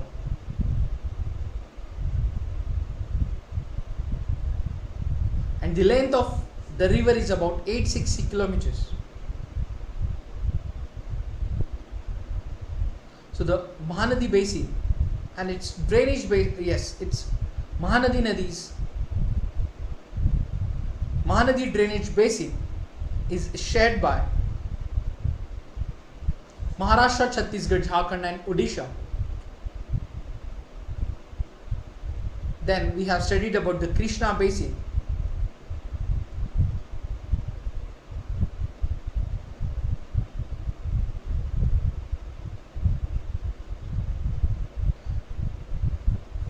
So the Krishna river rising from a spring near Mahabaleshwar. Tungabhadra, Koyna, Ghataprabha, Musi and Bhima are some of its tributaries. Then we have studied about Kaveri basin.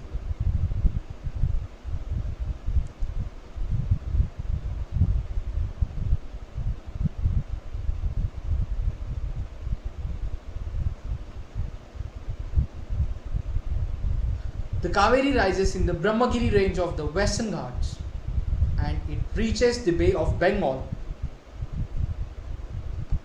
in south of Kadlur in Tamil Nadu.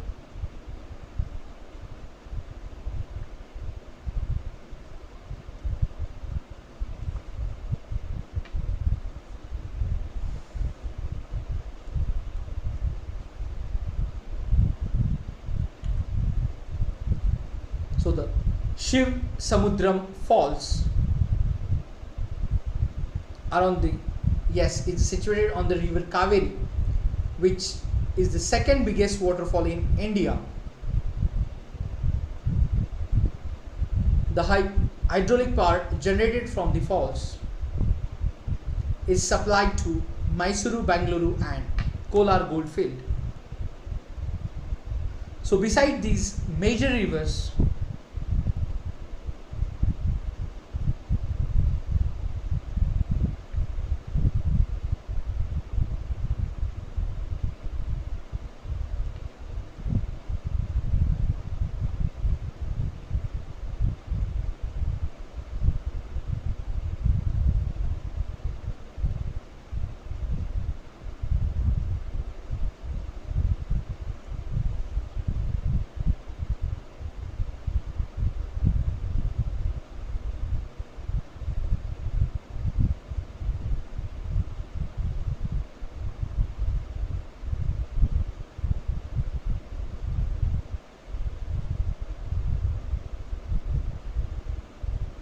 so the other peninsular rivers like the Damodar, Brahmani, Baitarni and Subarna Rekha.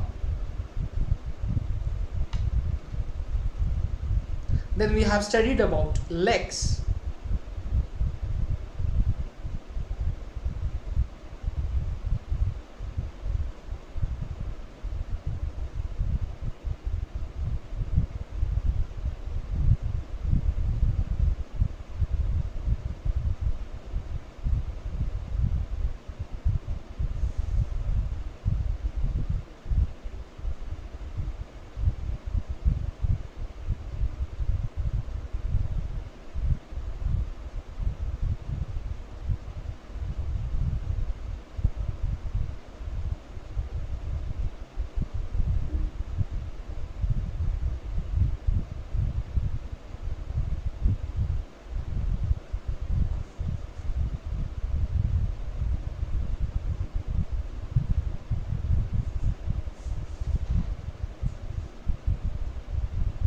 So lakes, we have studied about lakes, the example of Srinagar, Nainital, tourist places and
Yes, apart from natural lakes, the damming of the rivers for the generation of hydel power has also led to formation of lakes.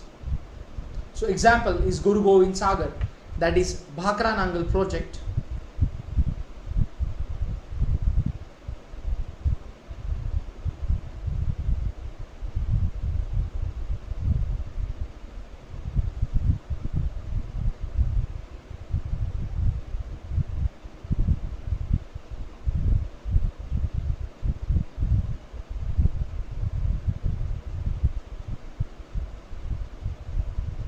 So this is the Loktak Lake, which is in Manipur. So it's the one of the largest freshwater lakes in India, as well as the largest lake in the northeast India. It's famous for the days floating over it.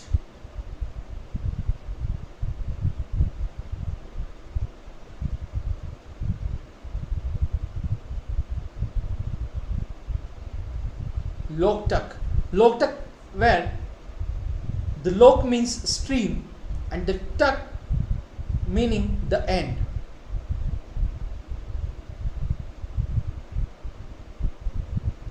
Yes.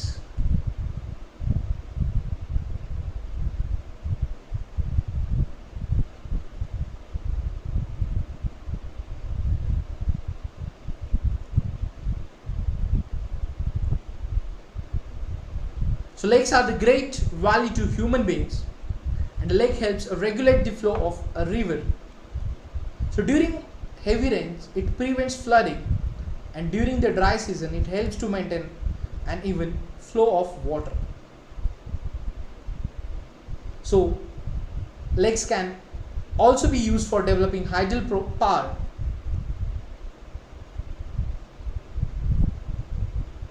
They moderate the climate of surroundings,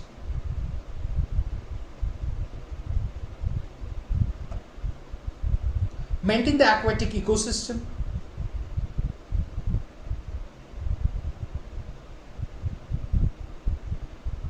enhance natural beauty, and help develop tourism and provide recreation. Then we have studied about role of rivers in the economy.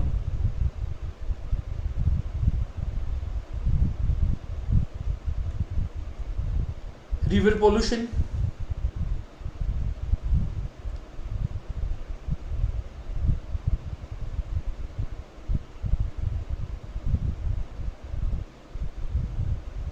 yes, the National River Conservation Plan, NRCP.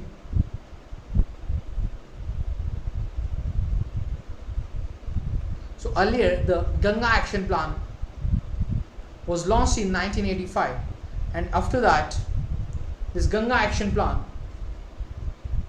which expanded as a National River Conservation Plan in 1995. Yes friends, so that's it about drainage. Now we'll start with the climate.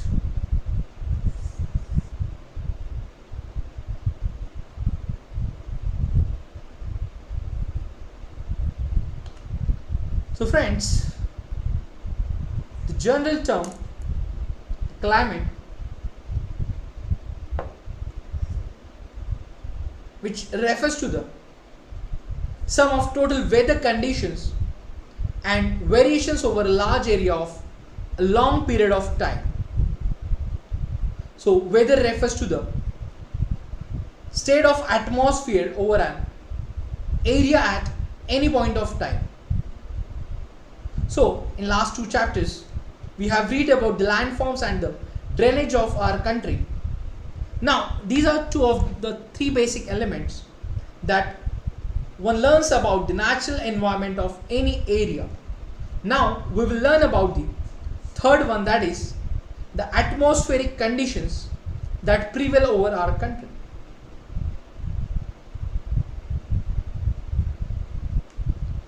Yes, now we'll study the climate of India, where climate refers to the sum of total of weather conditions and variations over a large area for a long period of time, which is more than 30 years. So weather refers to the state of the atmosphere over an area at any point of time. Next. So friends, the elements of weather and climate are the same. The elements of weather and climate are the same. That is the temperature, atmospheric pressure, wind, humidity and precipitation. Yes, now we may have observed that the weather conditions fluctuate very often, even within a day. But there is some common pattern over a few weeks or months. That is, days are cool or hot, windy or calm, cloudy or bright, and wet or dry. On the basis of the generalized monthly atmospheric conditions, the year is divided into seasons such as winter, summer or rainy seasons. So the world is divided into number of climatic regions. Yes. So friends, the world is divided into a number of climatic regions.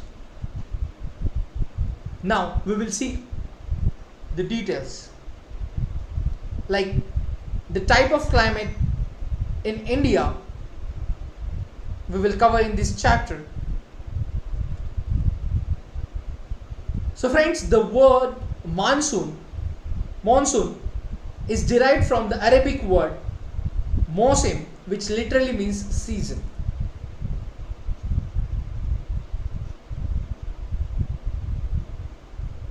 Monsoon is derived from the Arabic word mosim, which literally means season. And monsoon refers to the seasonal reversal in the wind direction during a year. Monsoon refers to the seasonal reversal in the wind direction during a year.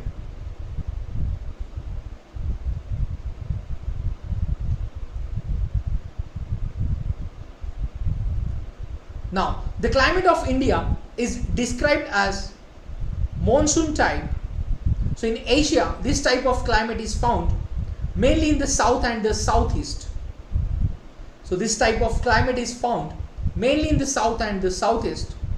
So despite an overall unity in the general pattern, there are perceptible regional variations in climatic conditions within the country. Now, let us take two important elements.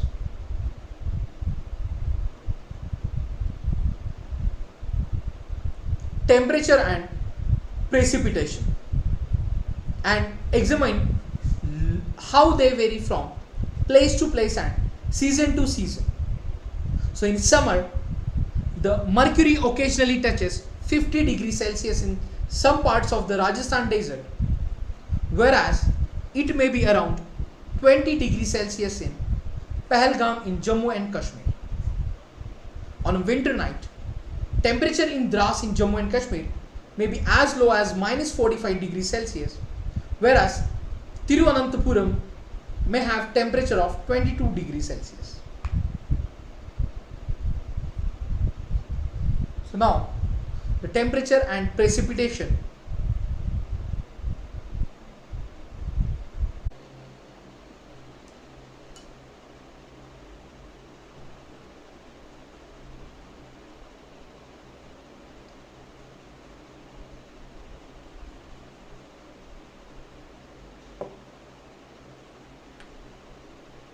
So,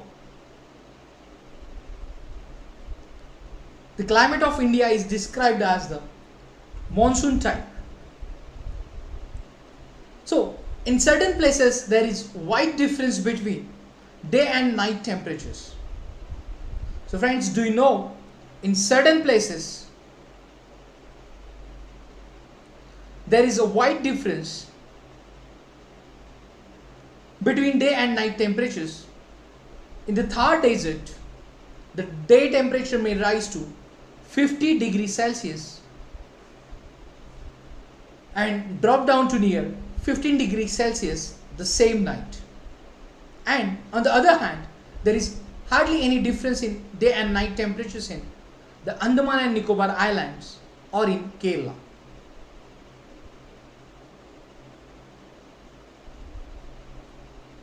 Now, let us now look at precipitation. Precipitation. There are variations not only in the form and types of precipitation, but also in its amount and the seasonal distribution. While participation is mostly in the form of snowfall in the upper parts of Himalayas, it rains over the rest of the country, and the annual precipitation varies from over 400 centimeter in Meghalaya to less than 10 centimeter in Ladakh and western Rajasthan. While precipitation is mostly in the form of snowfall in the upper parts of Himalayas, so it rains over the rest of the country. The annual precipitation varies from over 400 centimeter in Meghalaya to less than 10 centimeter in Ladakh and western Rajasthan. So most part of the country receives rainfall from June to September, but some parts like the Tamil Nadu coast gets a large portion of its rain during October and November.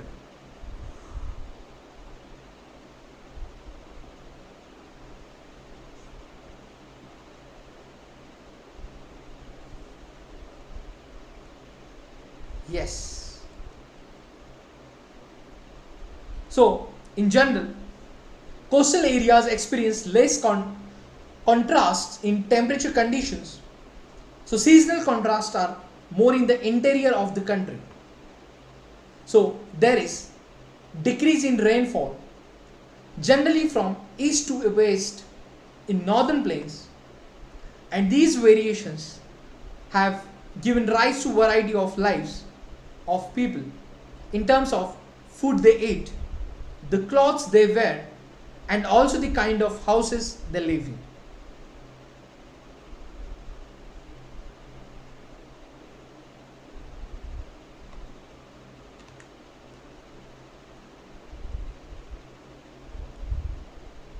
So, the precipitation is mostly in the form of snowfall in the upper parts of Himalayas, and it rains over the rest of the country. So the annual precipitation, which varies from over 400 centimeter in Meghalaya in northeast to less than 10 centimeter in Ladakh and west Rajasthan. So many parts of the country receive rainfall from June to September, but some parts like the Tamil Nadu coast gets large portion of its rain during October and November. So, in general, coastal areas experience less contrast in temperature conditions. Seasonal contrasts are more in interior of the country.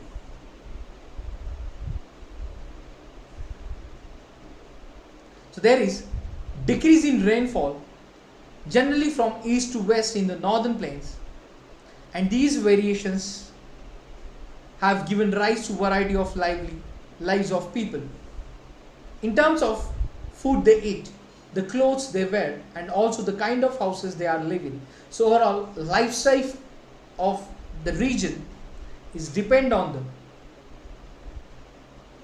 variations of the rainfall.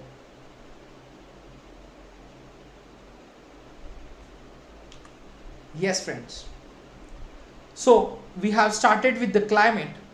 Now remaining portion of the climate we'll cover in the next session. So friends, today we have covered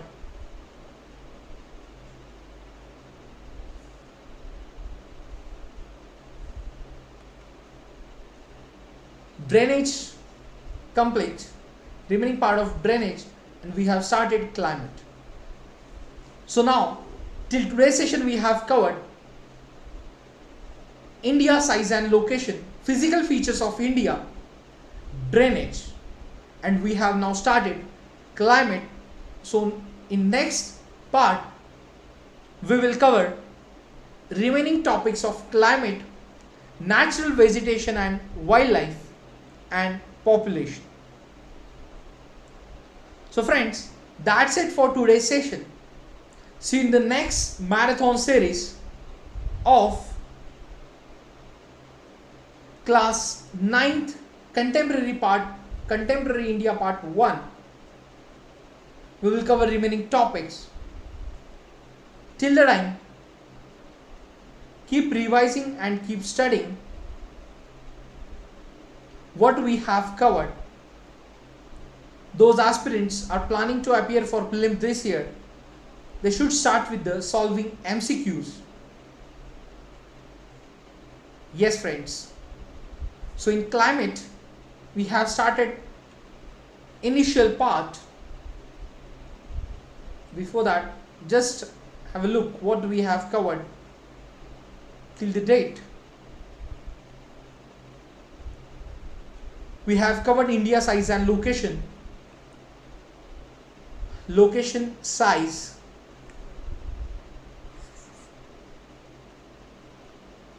then India and world, India's neighbors,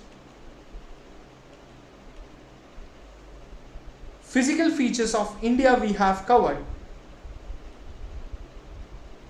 the Himalayan mountains, the northern plains, the peninsular plateau, the Indian desert, the coastal plains and the islands we have studied. In these two parts, the Himalayan mountains,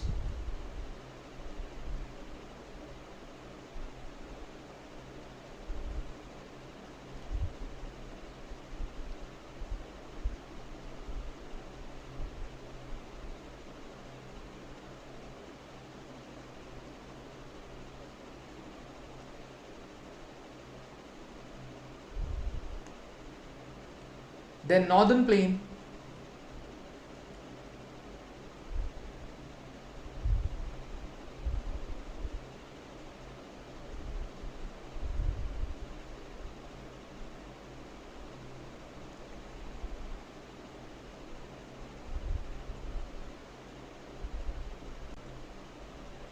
then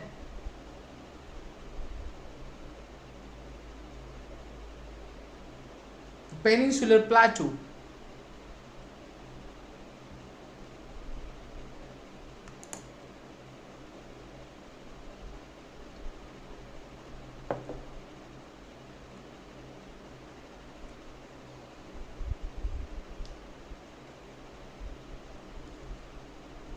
then Western Ghats we have discussed. After that, the Indian desert, the coastal plains, western coast, eastern coast, then islands we have covered, corals, then we have covered drainage. So drainage describes the river system of an area.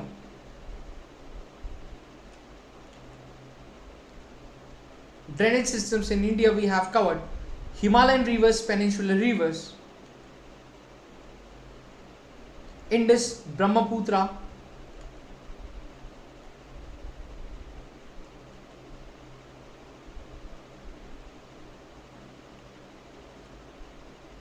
the Ganga river system, then Brahmaputra river system, then we have covered peninsular rivers where we have covered the Narmada basin, Tapi basin,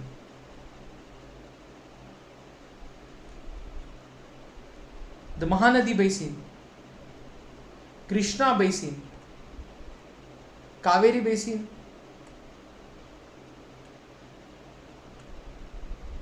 then we have covered lakes,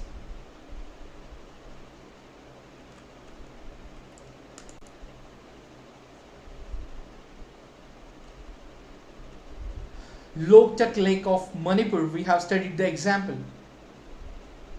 Then role of rivers in the economy we have covered.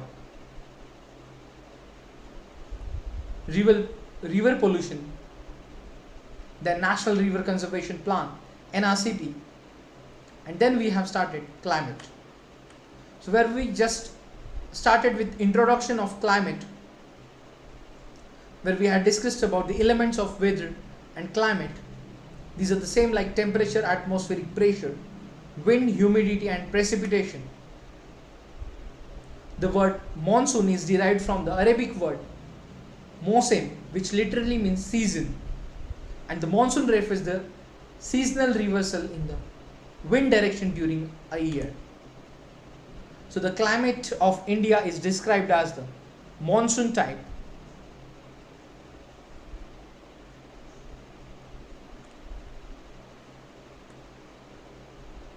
Then we have discussed about the certain places there is a wide difference between day and night temperatures. We have studied the example of Thar Desert and Andaman Nicobar Islands or Kerala. Then we covered the precipitation.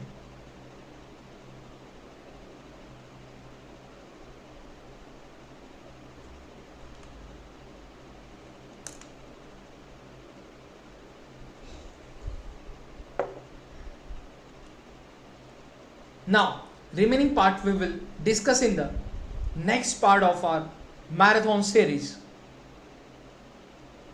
So friends, keep studying, keep revising, stay home, stay safe, and take care of your family members and near dear ones. So friends, Unacademy is conducting Unacademy Civil Services Championship on 13 June from morning 10 a.m. to 12 p.m. So book your date, lock your calendar for 13 June for Unacademy Civil Services Championship, where you can win scholarships and amazing prizes worth rupees 3 crore, which includes